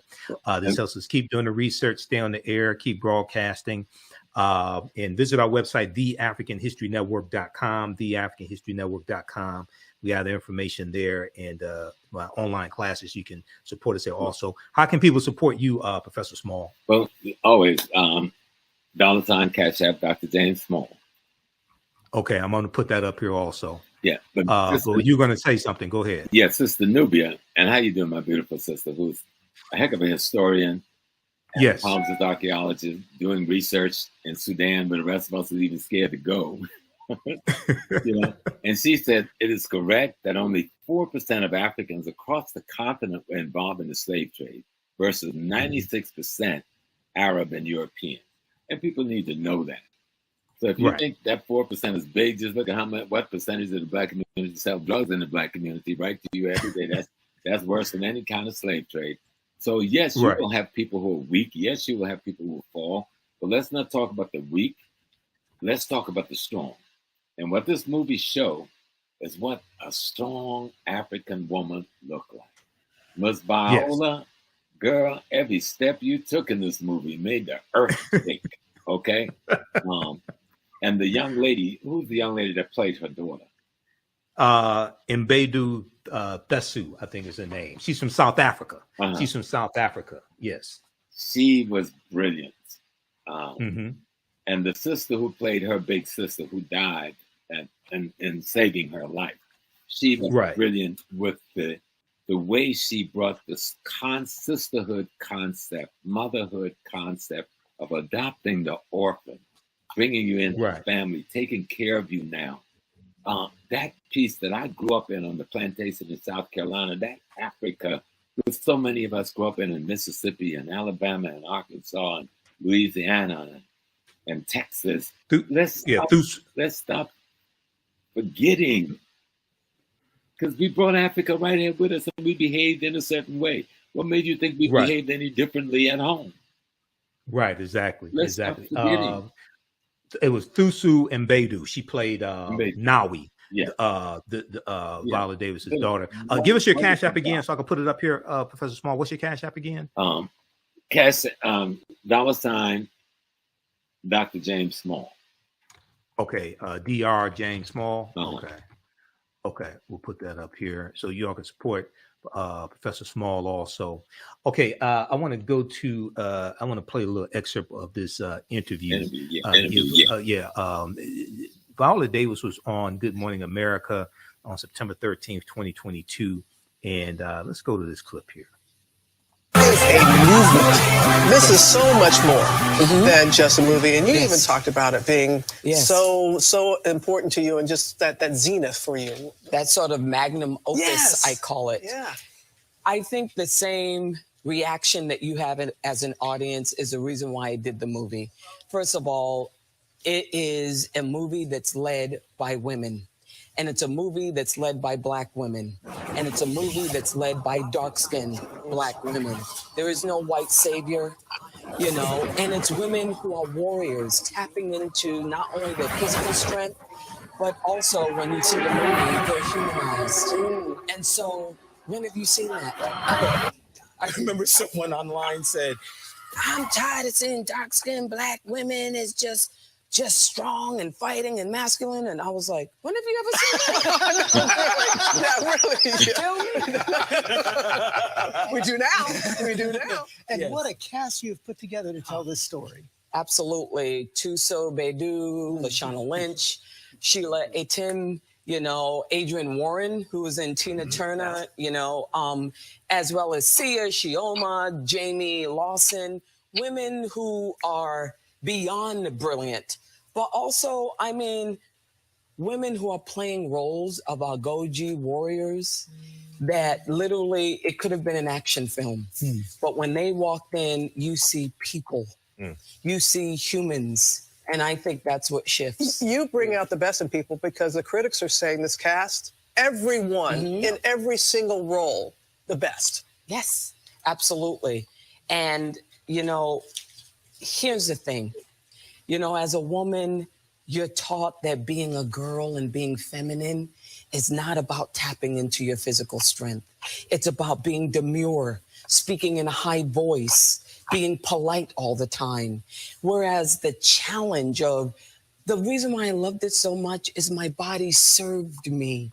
And it was, I had to do 5 hours of weightlifting and martial arts every day. Was that all new for you? Wait a minute, you did martial arts, you did weightlifting, you did sprinting, you did weapons training, but you had to take a DNA test. DNA test, which I didn't want to see. I didn't want to see I'm lactose intolerant. I have a high rate of injury. I said I can't eat sugar. I mean, and I had to keep telling Gina, Prince-Bythewood, great director. I had to keep calling her and say, Gina, listen to me now. You know I'm 56. You know if I get on that treadmill at 9.4, I lose oxygen. If I'm at 9.4, I could die of a heart attack, Gina. These girls are 30 years old. Gina, you got to do something else. You got to do something else, Gina. You're going to have a dead warrior here. Let's give everybody a look. All right. Your family, no wonder. Okay, so that's an excerpt of a great interview that Viola Davis did on Good Morning America. That's on the Good Morning America's YouTube channel. That's from September 13th, 2022. Okay, any comments on that before I go to the next topic? No, I think she said it all. I mean, this was Black women having an opportunity to interpret their racial history, and at the same time to interpret the role that Black women have played in history, are playing in history, and could play in history. Right. You know, when we look at the civil rights movement in America, from top to bottom, there's that Black woman. You know, when Marcus Garvey goes to prison, he leaves Henrietta Benton Davis in charge of UNI, and that's some brother. When Malcolm X goes overseas, he leaves a woman in charge of OAU. When Right. Malcolm X died, his sister Ella becomes the president of OAU. When the youth was trained to do the bus rides in the South, these were Black women who organized that bus ride into the South and trained them into nonviolent tactics. You know, whether you ever look at civil rights leaders marching with Dr. King and others, you see all those Black women right there marching. You see Sister Fannie Lou Hamer in Mississippi, the most terrorist state in America at the time, who had been abused and raped in prison and beaten in all kinds of ways. She was sterilized also. You know, and forcing the Democratic Party convention to come to a halt. Nothing like that had ever happened in the history of America at the convention in Jersey. This Black woman had been fierce throughout our history. She is our mother. And any foolish man would get caught up in some white dialectic foolishness and not understand your mama, your wife, your daughter, your sister, and you're caught up in some female demeaning, minimizing process. You know something's wrong with you, so go on and fix yourself. Exactly. Yes. So before I played that clip, you were talking about the difference between the content and the intent. Right. The content and the intent.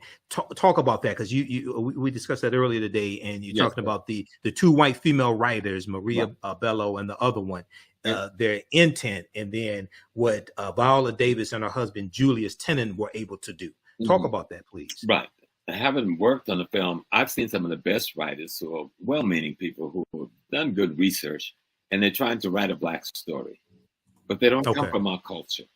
They don't come from our value system. So these are not African Americans. These may be white, other ethnic groups. Right. Just to be clear. Okay. Right. They don't have our worldview. Right. And they're trying to tell the story. And what they end up writing is their content about us. But that content comes with an intent based on their value system and their worldview. And so I could see where Miss Davis and her husband would have to look at that content, analyze its intent, and then use the knowledge of being an African to take that content and alter its intent. You see, and the way we see the design. And you know, I can be critical, Michael, because when we first started, I'd get ready to beat up on Sister Viola. And I'd me back, Brother Small, you need to go watch it, Brother Small. And I watched it.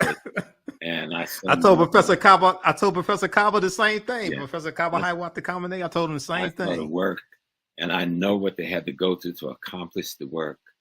I know our history, because like you, I'm wrapped in history. That's my thing. I am history, you know, and I know the culture. Like if you look over my shoulder, you see Shango, the big guy, standing there with all of my electors around his neck. Next to Shango is my mother, Oya. Above Oya is the head of the Benin prince that the European captured and don't want to give us back that head. Sitting at the bottom is the Ashanti god, because I go nowhere without them. I immerse myself in the philosophy that surrounds them. And so, like Viola was talking about how she had to get in shape and to do this movie, because you could see it was very challenging physically. But you could see them meeting the challenge. And African culture, when you're trying to take the content written even by Africans themselves, because you got to remember, colonization and slavery have altered our consciousness to such a degree that much of our content have the wrong intent because of value system and worldview.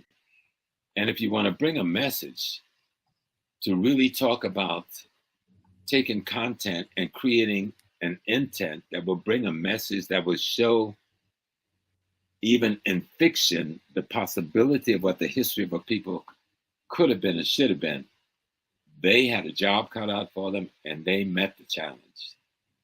Yes, they met. I definitely agree. I definitely agree with that. people talk of one of the things that I see on social media and in the media in general, and also this came up. So this movie comes out right after Queen Elizabeth II dies, and then a lot of information comes out with the British involvement in not just the transatlantic slave trade, but in colonizing little more than 25% of the world population. Okay. So some people say things like, well, the British abolished the international transatlantic slave trade in 1807, and Dahomey didn't want to abolish it, or the British did the right thing, or they try to make the British out to be saints or something like that. And it's like, wait a second, they got involved in 1562, okay, and they didn't. And in 1807, when they passed the Slavery Abolition Act, that just dealt with bringing Africans into their British colonies. It was still legal to have slavery in the British colonies. They didn't end that to 1834. Yeah, they didn't end slavery. Talk about that. Right. Yes. The British did not end slavery. What the British did was to interrupt the competition. Slavery produced for Britain the beginning of the Industrial Revolution. But now those who had free labor was challenging the wealth of the Industrial Revolution. So Britain replaced its labor population with the Irish and the Scots who they were occupying, who they had colonized in the British Isles. People don't even go back there. The Irish and the Scots, this was their land. British people we call British people, these are Germans, Anglo and Saxons who invaded these people. All right? Right. And so now they realize in order to make the money, they had already made all the money, all of the wealth that undergirds the Industrial Revolution in Britain comes from the transatlantic slave trade. All of that. Right.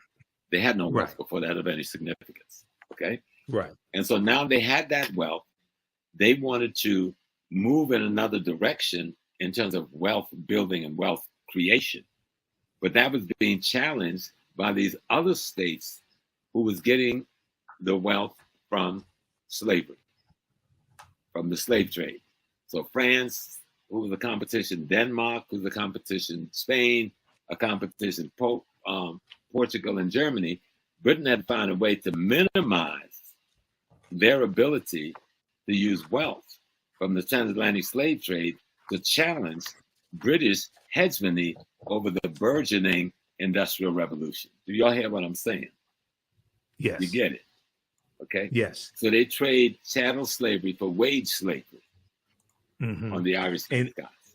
The Irish and the Scots. And then at the same time, they want to minimize the French developing their industrialization and minimize the Portuguese and Spanish developing their industrialization. But to do that, you've got to then do what they went out there with ships and said, and they only have 3 ships out there. 3 ships that can patrol the whole Atlantic Ocean. Give me a break, okay?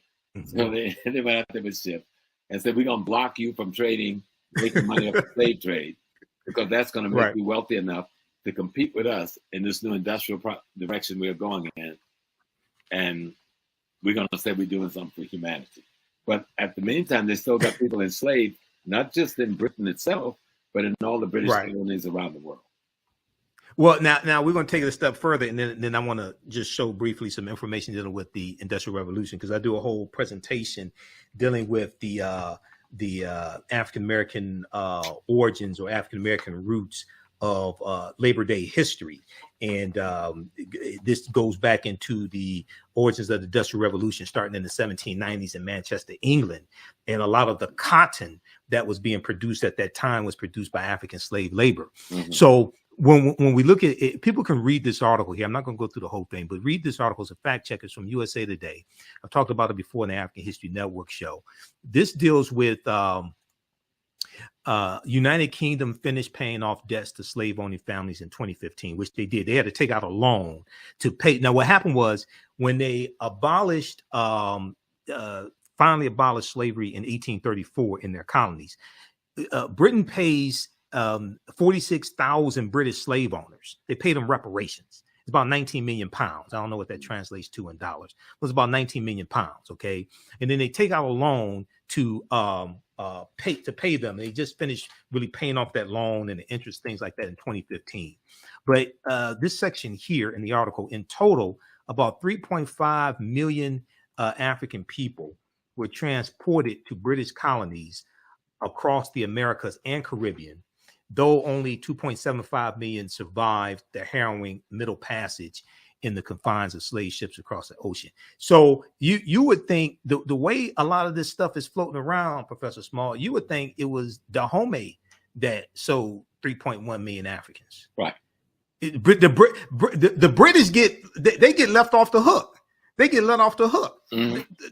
And that's why it's important for people to go watch this movie, because Dahomey is simply prototypical of African resistance. The movie. Mm-hmm.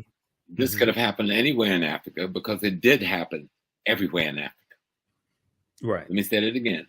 This could have happened anywhere in Africa because this type of resistance happened everywhere in Africa. You know? Yes, the resistance happened everywhere in Africa, and then also a lot of African ethnic groups, nations were given an ultimatum by Europeans: either you provide us with African captives, or we're going to take you also. Because the Europeans are coming with they had a military presence stationed on the shore. That's what slave dungeons were. Slave dungeons were forts that housed their military with their cannons and their armament that they could come up with on any given day and wipe you out, which they did on many occasions. Right. So let's study the thing and understand it. I want my brothers and sisters, especially African Americans, stop being cowards about learning your history. Don't come tell me about the baseball game, the football game, and the basketball game, and who's got a girlfriend, who's got a boyfriend, what's this one stat, and what's this, and none of that takes any money home to your pocket. None of that transform your consciousness and allow you to be a better person so you can raise your children in a safer world. History does that for you. History gives you a worldview. History gives you a perspective on your daily reality. History tells you who your friends and enemy has been and who your friends and enemies are today. Instead of you looking at yourself and hating yourself, hate the person that destroyed the image of yourself while you're restoring that image to yourself.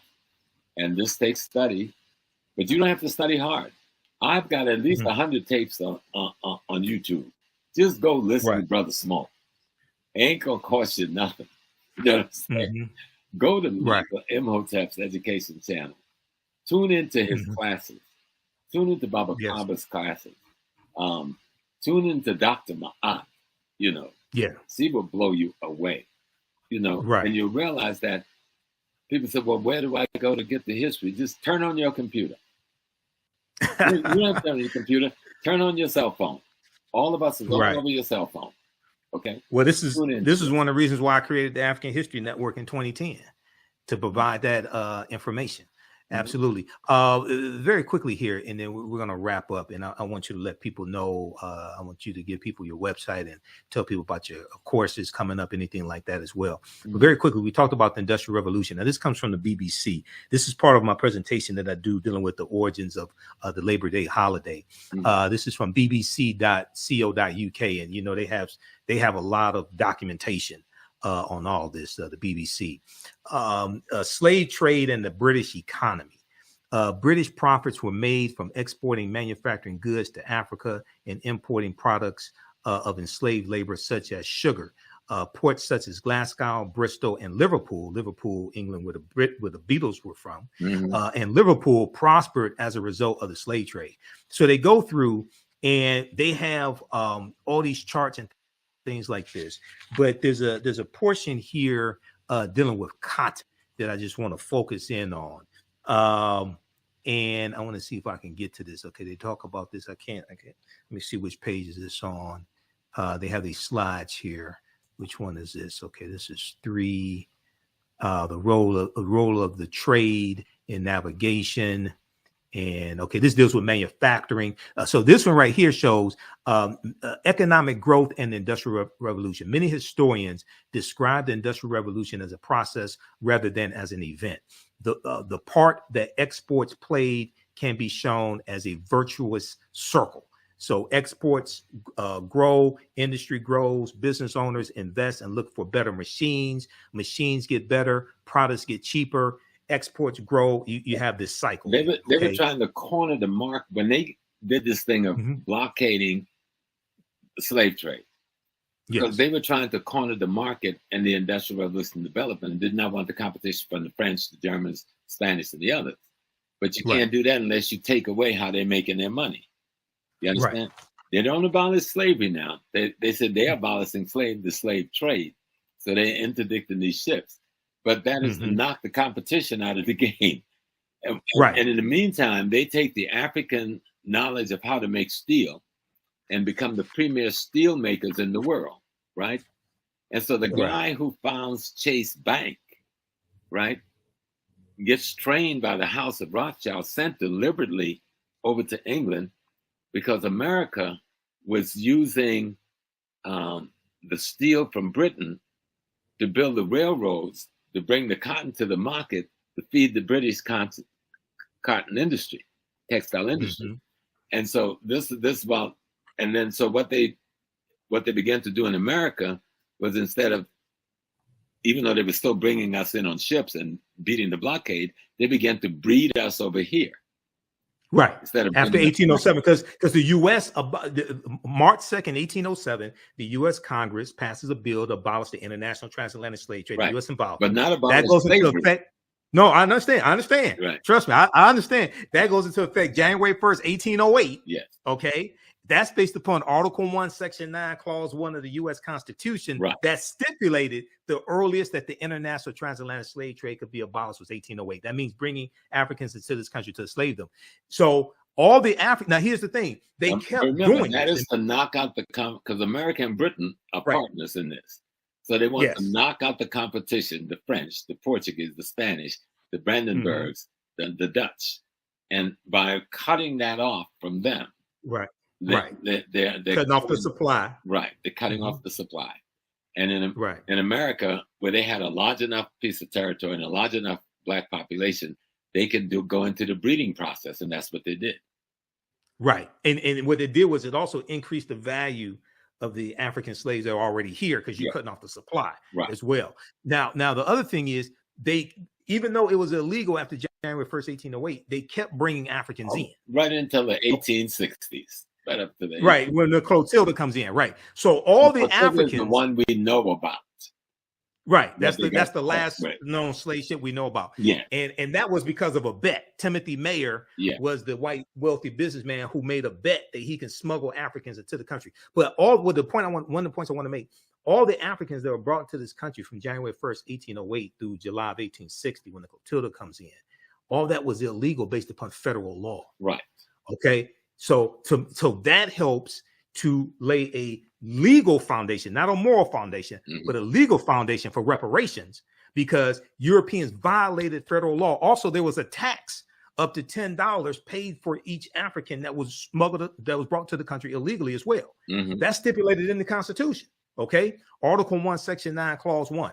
Now, and when we look at the U.S. Supreme Court case of the Amistad, the United States versus the Amistad, those Africans win their freedom, Joseph St. Q and those other Africans on the Amistad slave ship, they win their freedom in the U.S. Supreme Court, because the U.S. Supreme Court rules that it violated international treaties for those Africans to be captured. It was illegal for them to be brought into the country because the international transatlantic slave trade was abolished, and they were given their freedom. Okay, so this is why we have to understand history and law, and use this. Go ahead. From the very inception of the nation, slavery was legal. It was a part of American law. America is completely culpable as a nation state. Yes. For the crimes against humanity committed against African peoples in the United States of America. Right. That's why they keep playing so many games. That's why I got to thank Sister Viola and thank her husband and thank our sister who was the director. Listen, y'all just broke through a brick wall. Okay, you knocked the whole wall down. You know, Black Panther did a good job in cracking that wall, but you just knocked the wall down, because what you showed about Dahomey. And people can scream all they want about they sold us into slavery. You need to get on the ship, get on the plane, go to Africa. If you can go anywhere else on vacation, I see some of y'all going to Paris. That's cool. I've been to Paris, you know what I'm saying? I've been to London and so forth, and Bristol and Liverpool and Leeds and Leicester and all of that stuff. But I've been to Africa. And I've listened to the elders. They still tell you the story of what they did. You can actually go to Benin, go to Dahomey, go to the very palace you see in the movie, and sit there, and the griots will tell you this history. Right. If you really want to know it. And the white folks is trying to say, oh, this little group of black folks sold all of these millions of please. Exactly. So let's tell the real story, and let's put the whole picture. Let's put Islam in there. I'm sorry to Salam Alaikum brothers. I was a Salam Alaikum brother too, I understand. But that's not our religion. That was imposed on us just like Christianity. And many of the brothers, and to make it worse, many of the Arab Muslims were selling the black Muslims. There was actually a war in Africa between white Muslims and black Muslims. And that's how a lot of us got sold into the slave trade. And you will find that a large percentage of black Muslims were sold into the United States of America by the white Muslims. Not some indigenous African in Dahomey. Okay? Right. Yeah, because I know there was you had the Indian Ocean slave trade with the Portuguese and the Arabs.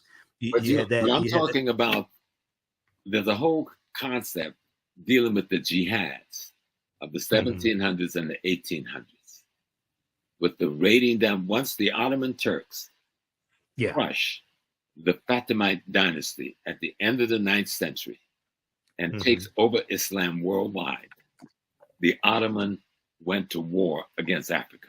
This is what destroys Ghana, the ancient Ghana kingdom, and the Mali and Songhai. It is the white Muslims declaring war on the black Muslims and selling us into slavery to the Portuguese and the Dutch. We don't even talk about that because we have such sympathy for Malcolm X and the Nation of Islam and Islam, but we need to talk about that. Yes. That and because that deals with El Mansur of Morocco invading Songhai in 1591.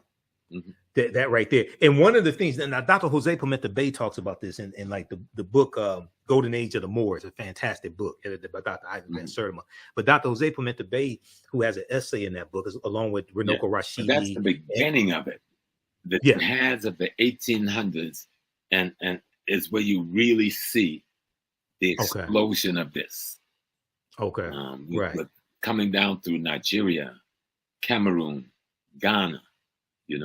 That's how the Ashanti gets involved in this thing, because they're fighting with the kingdoms of the Arabized, Islamized kingdoms in northern Ghana, encroaching on the hinterland of Ashanti. Okay, and the Ashanti is selling their prisoners of war, captured in that conflict. The same thing with the Mose people of what is now Burkina Faso. Mose being an indigenous population, but fighting with the Islamic encroachment on what became Upper Volta and later this. You see the same thing in Cote d'Ivoire, with the Akan people of Cote d'Ivoire, having and another ethnic nation having to fight this Islamic horde coming from the north. And of course, a lot of them end up being black because they're being converted the same way we're being converted to Christianity. But this is the Turkish Ottoman Empire and the Eastern Arab empires. And we don't even discuss it. And you're not going to understand West African transatlantic slave trade unless you know about the Sahara and the Indian Ocean and the East African Islamic slave trade that comes right down into the Western Sudan. Because that goes back to about 8th century. The Great Jihads. The Great Jihad. Okay. Let me just show this quickly and we're going to wrap up. I want to go back to this. I was able to find what I was looking for. So this is dealing with the slave trade and the British economy. This is dealing with the Industrial Revolution. this talks about this section talks specifically about cotton. Okay. From 1750 onwards, a new industry emerged in Britain, the production of cotton cloth. Wool production had previously been Britain's major industry, but cotton had one key advantage: machinery is better than wool. And then 1793, you have the cotton gin invented here in the U.S., and then you're going to have copies of the cotton gin, which reduces the cost to producing cotton. As a result, it was cotton production that the Industrial Revolution began. As a result, it was in cotton production that the Industrial Revolution began, particularly in and around Manchester, England. The cotton used was mostly imported from slave plantations. Slavery provided the raw material for industrial change and growth. So when we talk about this Industrial Revolution, the foundation of that was the cotton that African slaves grew. Go ahead, Professor Small. Well, no, you just laid it out. And the thing that people must understand is that the American banking system was tied in to the British banking system. Full partnership. Yes. J.P. Morgan Chase comes out of a tutelage by the House of Rothschild in London. Okay. And they were involved in selling the steel to America, right? To create the rail lines to move the cotton to the docks, put on the ships to send to England. Okay. All tied up, all wrapped up in one neat package. And so when they talk about they were blockading Africa to stop the slave trade, yeah, they were trying to knock out their competition in the Industrial Revolution. Exactly. So let's get it straight. Yep. And everybody, you can this other article here you can check out. I showed it on the screen briefly. I didn't give the name of it. This is a really good article. This is from SmithsonianMag.com, Smithsonian Institute. This deals with the real warriors behind the Woman King, September 15, 2022. It goes through, I printed out all these articles I print out. I have thousands of articles printed out. So it goes through all this history, and it deals with where the movie opens in 1823 also. Okay, because it talks about right here, it opens in 1823 with a successful raid by the Agojie, who freed captives from the enslavement from the clutches of the Oyo Empire, a powerful Yoruba state. Okay, so it starts with the opening of the movie. Okay, Professor Small, look, we're going to wrap up here. Once again, I know I've taken one of your online classes you taught a few years ago, and I think it was dealing with the Yoruba, some of the Ifa, things like this. So give people your website address. Let people know about how they can support you, DVD lectures, courses that you offer, things like that. Yeah, well, right now you can go to my website, ProfessorJamesSmall.com. Then my Facebook page, which is very popular, ProfessorSmallAfricanWorld.com. Facebook is messing with me for some reason for the last 2 weeks, but I've been too busy to deal with them. I don't know what I said that got them upset. They're blocking all my pages and stuff. But I'll get it soon when I get time to deal with them. But you go to my website, and then my email is amponsa3@gmail.com. amponsa3@gmail.com. I will be starting classes again, starting at the beginning of 2023. I want to finish this Godfather of Harlem piece, which we should be finished at the end of October. It should be coming out the first week in January. It's better than the last two by 100 miles. You're gonna love it, right? Because we got more courage, we got braver. You're gonna see a Nesta Che Guevara. You're going to see Che Guevara and Malcolm. You're going to see the CIA trying to kill both of them. You're going to see the FBI plotting Malcolm's assassination. I put it all out there. We're going to. And you, as the historical consultant, you go through and you review the script You let them know, okay, it didn't happen this way. This is not realistic. Things like that. That's your job on the show. Because at the end of each show, when you watch the credits, your name is in the credits. Go ahead. Right. So I work with some brothers, Chris Brancato, who is the showrunner and the chief writer. I mean, beautiful guy, and Michael and Paul, who's a brother out in California. We consult on concepts, ideas, and principles. Like, how does this concept look? Like right now, here's what we're doing. We're trying to figure out, how do we do the assassination without replicating Spike Lee or replicating other movies about the assassination? I can't tell you what we're going to do, but it's going to be very unique, and we're not going to see. And my thing was, I don't want to see him getting shot. How do we handle that? Right. How the writers handle it is just beautiful, right? But still tell the story as accurately as you can, right? Exactly. You keep the dignity of Sister Betty and the children and the family, you know. Showing Malcolm as a diplomat. We've got him in Mecca, all right? We've got him in Ghana giving a speech, and we got him in Cairo speaking to. All that's going to be up in there. We got a meeting with Che Guevara. You know, we've got a meeting with Kwame Nkrumah. So you're going to see stuff that no one else has shown. Okay, and then we got a relationship between him and Bumpy Johnson, his friend, trying to keep him alive and trying to protect him. Then we bring the CIA into play through the Cuban drug lords, right, into Harlem. And then we get the FBI coming in, wanting to stop Malcolm. But see, that gets hidden in other pieces. They talk about the Nation of Islam, but they don't talk about these other forces. So we're going to deal with the other forces big time out front. You know, I deal with this in my classes. There's a good article, and you just hit on a little bit of this. There's a good article by Deneen L. Brown for the Washington Post.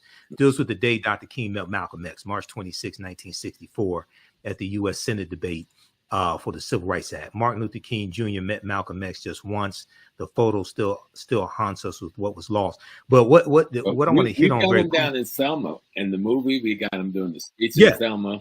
We got a meeting with Andy Young. We got a meeting with Coretta. We're going to tell the story hard. Well, Malcolm gets in. What I was going to hit on, when Malcolm officially separates from the Nation of Islam, March 8, 1964, Malcolm gets involved in the Civil Rights Movement. Right. Okay. And that's a part of Malcolm's life that's not talked about a lot. You got to do some research to understand this. You can't just quote excerpts of Malcolm's speeches. And Malcolm, the Battle of the Bullet that he first delivers that I know of, March 29, 1964, in Washington Heights, New York. One of the things he's talking about in the speech is interjecting Black nationalism into the Civil Rights Movement. Right. Okay. He actually has a meeting in 65 and Ruby Dee's brother's Tom's house in Queens. And he meets with all of the civil rights leaders there. The only one that didn't make it was Dr. King, but Dr. King, he sent his rep. All right. And they agreed that they would work together. And Fannie Mahima, who was at that meeting, invites him to come to Mississippi, a lecture that would have taken place of 2 weeks after he was assassinated. Right. In the documentary, Make It Plain, they talk about that, but they said it was at Juanita Portier's house. No, it was it was Tom's house. Tom's house? Okay. Tom's house. And what was his relation to Ruby Dee? His brother. That's Ruby Dee's brother. Ruby Dee's brother. Okay. Ozzie Davis's wife, and Ruby Dee. They were very close to Malcolm, that whole family. Right. So exactly. Belafonte, of course. He was, those men were. Because they had this meeting. They had this meeting with the major civil rights leaders and Malcolm, so they could put all their differences out on the table and work together. That's basically what the meeting. And this is what forced Hoover to get more aggressive towards Malcolm's removal. Hoover, if you think he had an issue with Dr. King being a Messiah, now Malcolm and Dr. King talking about uniting, this guy's obviously gone crazy in D.C. at this time. Right. And that's when he gave that order, do something about him. Well, you can't buy him. He won't take your money. You can't frighten him. What does do something about Malcolm X mean? Right. This is what I was getting at. When they met, they only met for a couple of minutes. When they met, Malcolm told Dr. King, "I'm throwing myself into the heart of the civil rights struggle." This is what Malcolm was doing. And one of the things that Malcolm talked about in the Battle of the Bullet is registering African Americans in Harlem to vote as independents. Mm-hmm. And he's going through talking about the importance of understanding politics and getting involved politically. And then June 28, 1964, when he delivers his speech announcing the formation of the Organization of Afro-American Unity, the speech that people call By Any Means Necessary. He lays out this 5-point platform, and he talks about voter registration in there. He talks about economics, of course, and education, but he talks about political engagement and voter registration as well, and understanding how to leverage. That was not new with Malcolm, because when he was still in the nation, he was trying to work with the Freedom Now Party, but the messenger stopped it. Mm-hmm. So he always been trying to have that kind of engagement, but the nation wanted to remain a religious organization and not a political organization. That was part of the conflict that got him separated from the nation. Exactly. And, July 31st, 1963, Malcolm sends a letter. He's in the Nation of Islam. He sends a letter to the leading civil rights organizers, including Dr. King, and he's requesting a meeting with them that's going to take place in Harlem, New York. I think it was August of 67, right around that time, August of 63. And Malcolm was calling for a unification of the civil rights leaders and their followers. He said that we have to find a common solution to a common problem posed by a common enemy. This is what Malcolm was doing while he's in the nation. He's calling for unification of the civil rights leaders and their followers. He's saying that we should be able to submerge our minor differences, the Negro leaders submerge our minor differences to find a common solution to a common problem posed by a common enemy. And this is what we need to do today, brother. Yeah.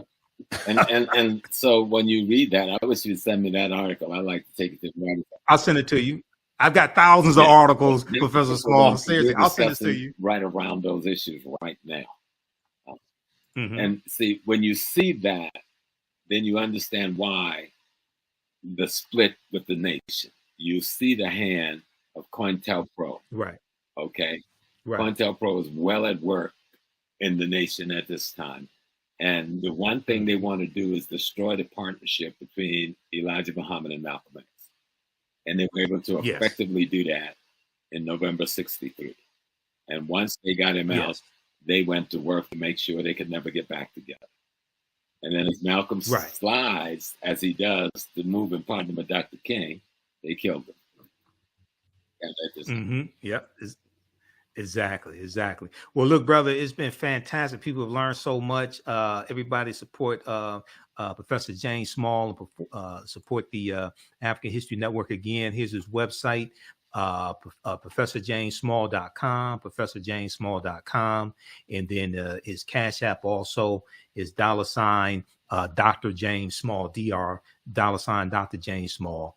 And then be sure to support the African History Network as well. Well, look, brother, it's been fantastic. I know you got to run. Let's go ahead. Come back and call out The Woman King. That's why we came together.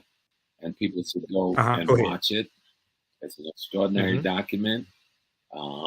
It's a good movie if you just want to be entertained with some really fantastic acting. But if you want to have your African melanin stimulated, this will do it. I guarantee. Absolutely. You'll come away blown away by this movie. You'll come away wanting to learn more about African history and who you are.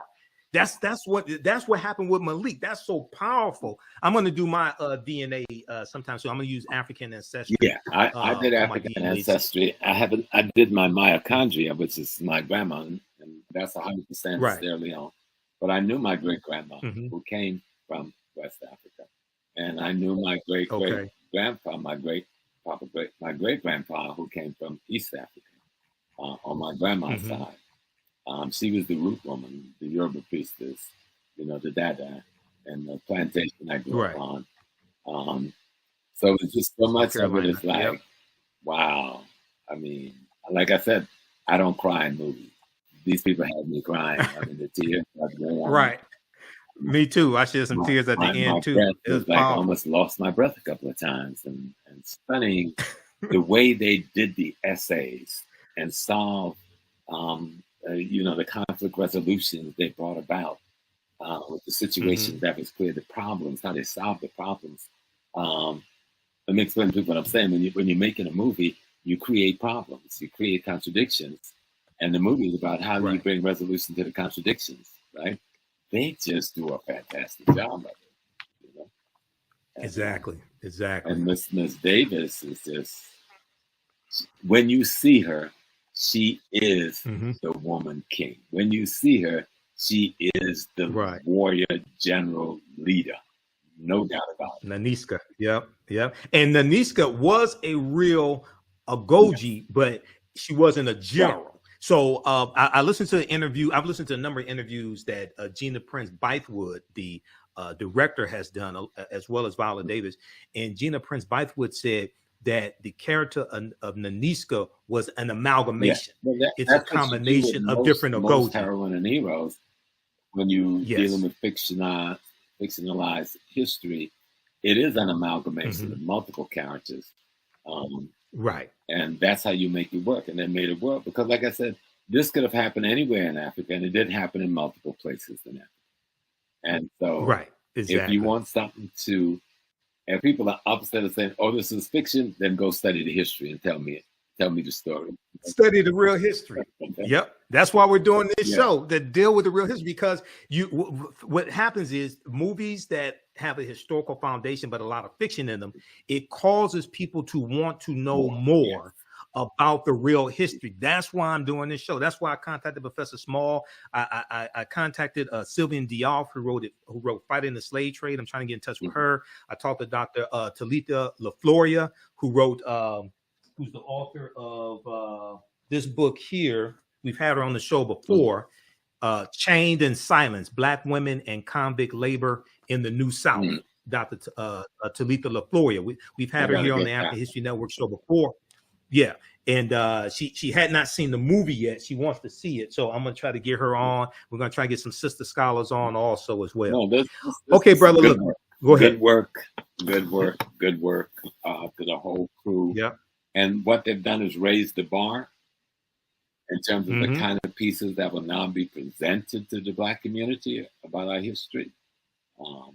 Right. And if they don't give her the Academy Award, I'm going to have to suit up and boot up and go out to Hollywood and handle it. She deserves it. Absolutely. And director Gina Prince-Bythewood, she credits the success of the film Black Panther for opening the door for this movie to be funded. This has a $50 million budget. She credits the film Black Panther because Black Panther did $1.3 billion worldwide. Number one movie for 5 weeks in a row. She credits the success of that movie for being able to open the door for them to be able to do this movie. Okay, so that's powerful. Well, look, brother, I know you got to run. Man. So thanks for taking your time out of your busy schedule, man. We'll talk soon, and we'll talk about your classes. Okay, also, brother Michael. Thank you for inviting me. I always enjoy my time with you. Peace and blessings. Me too, brother. All right. Hotep. Peace, family. Okay, everybody. That was one of my teachers, Professor James Small, as well. Don't go away. We'll be here for a couple more minutes. I teach online history class. Two things. Teach online history classes, and my radio show will be on tonight, 9 p.m. Eastern Standard Time, the African History Network show. We just did 2 hours, 15 minutes here. I have to get ready to do a 2-hour radio show. My main radio show, Sundays, 9 p.m. to 11 p.m. Eastern Standard Time, the African History Network show on 9-10 a.m. the Superstation WFDF. But if you visit our website, TheAHNShow.com, this is our new website, TheAHNShow.com. If you go to our old website, which is AfricanHistoryNetwork.com. It'll redirect here. Information about the radio show is here. Download the iHeartRadio app or the TuneIn app on your smartphone. You can listen live Sundays, 9 p.m. to 11 p.m. Eastern Standard Time. Click here to listen to audio podcasts of our shows. And also we broadcast on Facebook and YouTube when I'm on live. PayPal, Cash App information's here as well. And then I teach online history classes, okay? And this really helps support the African History Network and finance what we do, okay? Because it takes a lot to be able to do this. Is a lot of expense, different services I have to pay for. So I teach an 8-week online class called Ancient Kemet, the Moors, and the Ma'afa, Understanding the Transatlantic Slave Trade, what they didn't teach you in school. This class is scheduled for Thursdays, 7 p.m. to 9 p.m. Eastern Standard Time. Next class is September 29th. The class is on sale $80, regularly $130. We do the sessions live. All the sessions are archived and recorded. You can go back and watch it anytime, okay? You click right here to register here. You can pay by debit card, credit card, or PayPal. If you want to pay by Cash App, just email me through the website. Just click on Contact the African History Network right through the website. Email me, and we can set it up where you can do it through Cash App, okay?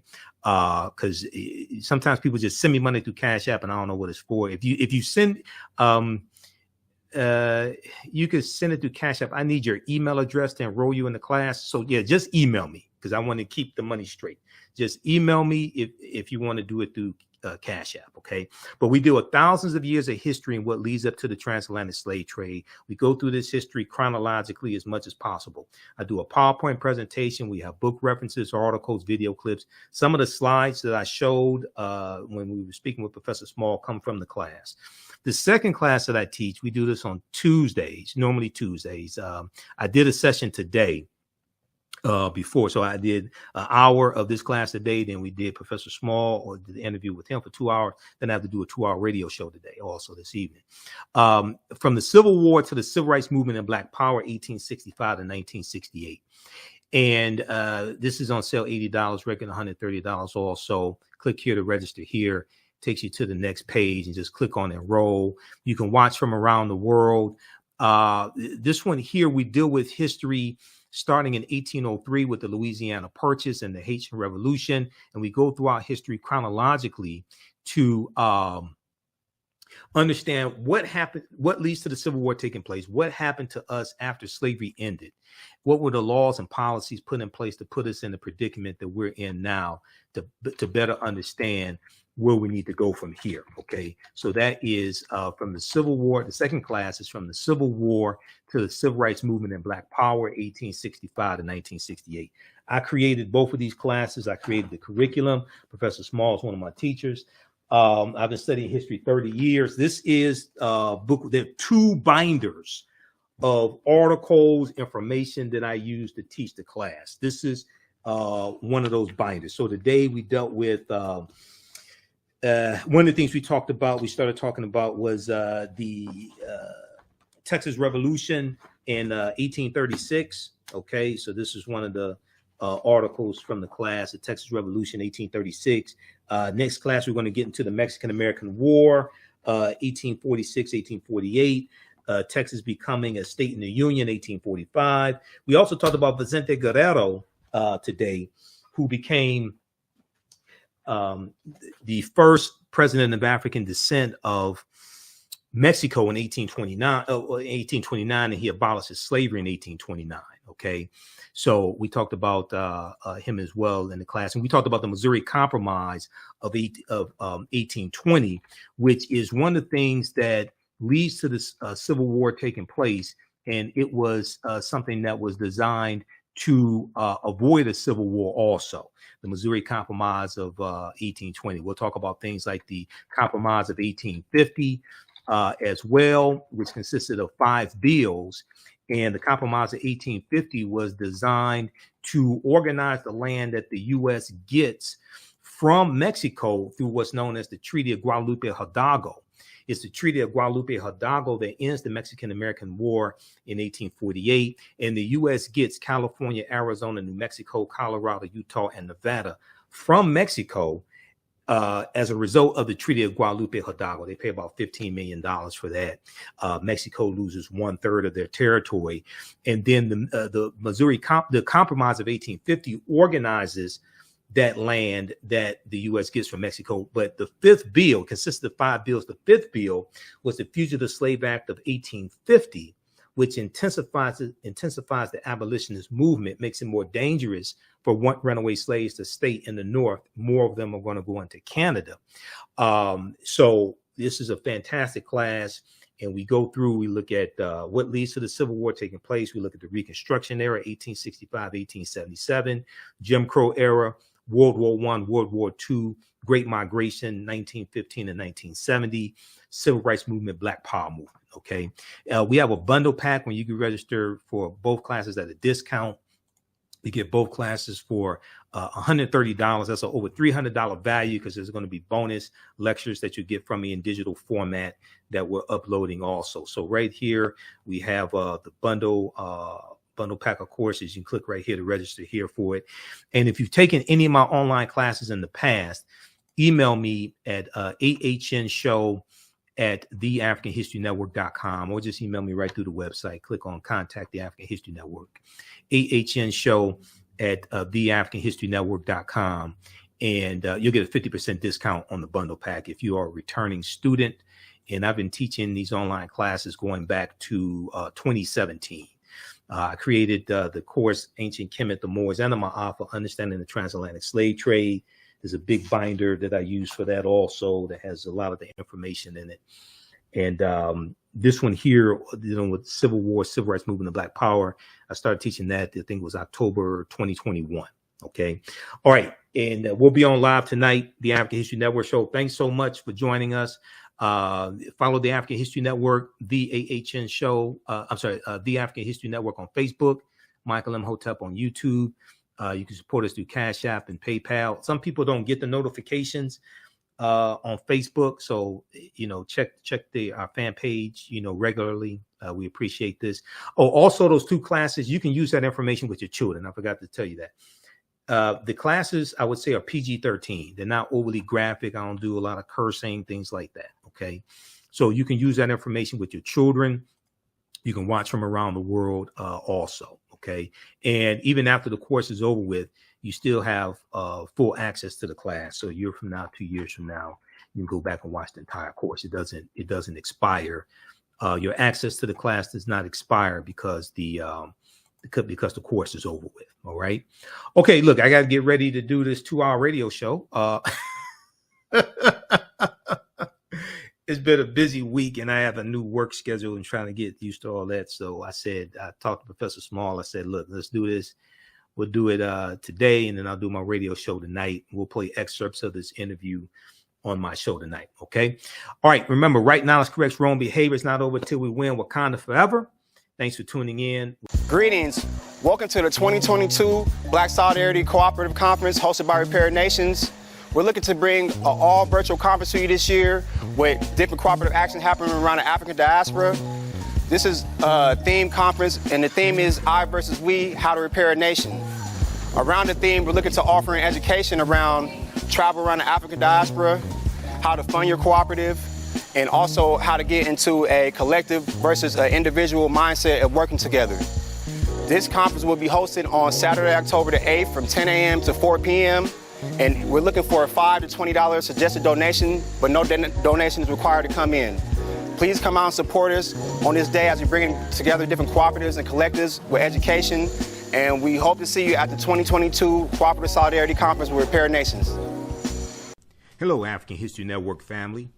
You've put it off for way too long. Now it's time to act for your family, your future, and the next generation. Get life insurance for that peace of mind and security for you and your loved ones. Build your financial foundations starting today.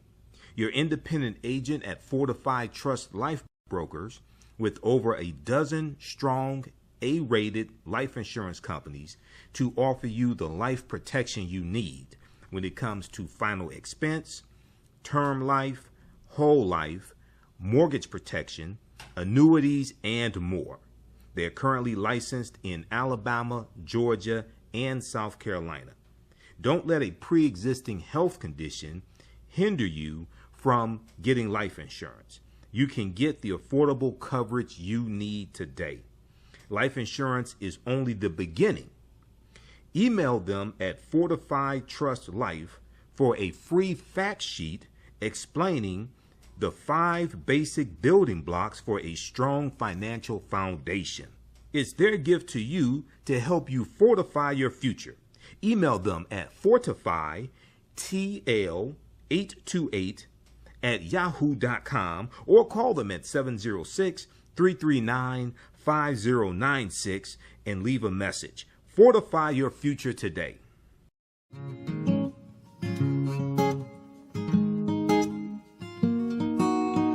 IDO Network International, in collaboration with STL Black Woman, DACA, and ACTA, present the Royal Pilgrimage to the Americas, August 24th through the 28th. The African kings and queens are coming to you for business, networking, and sharing of Pan-African ideals. The venue will be the illustrious En Garde Arts Hotel in St. Louis, Missouri. A royal cultural experience and exhibitions, trade and investment opportunities in Africa, the Caribbean, and the Americas. A Royal Pan-African Summit hosting keynote speakers, and a red carpet banquet. Come and witness an African royal coronation ceremony. Register at www.idonetwork.org to book your ticket to wine and dine with African royalty. Vendor opportunities available. Get face-to-face with the royals who own the land and resources for business. Contact DACA for deal room information at 602-730-4572.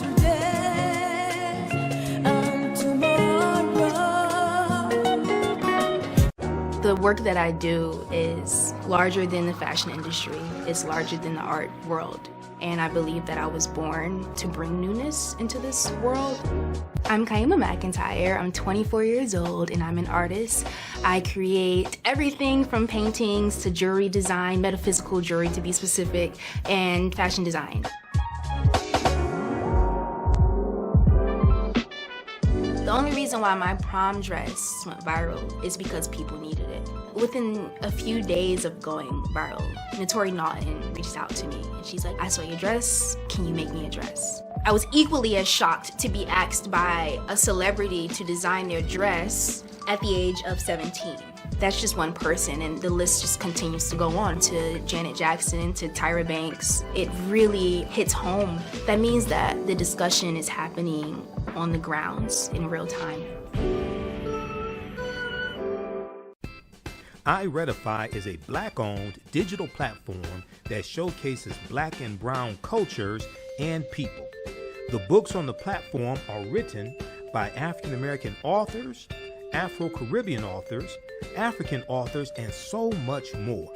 Kids 14 and under can read ebooks, listen to audiobooks, and complete learning activities. Kids can even write in the books digitally. Get unlimited access to everything on the platform for only $8.99 a month at iRedify.com. Sign up for your membership today.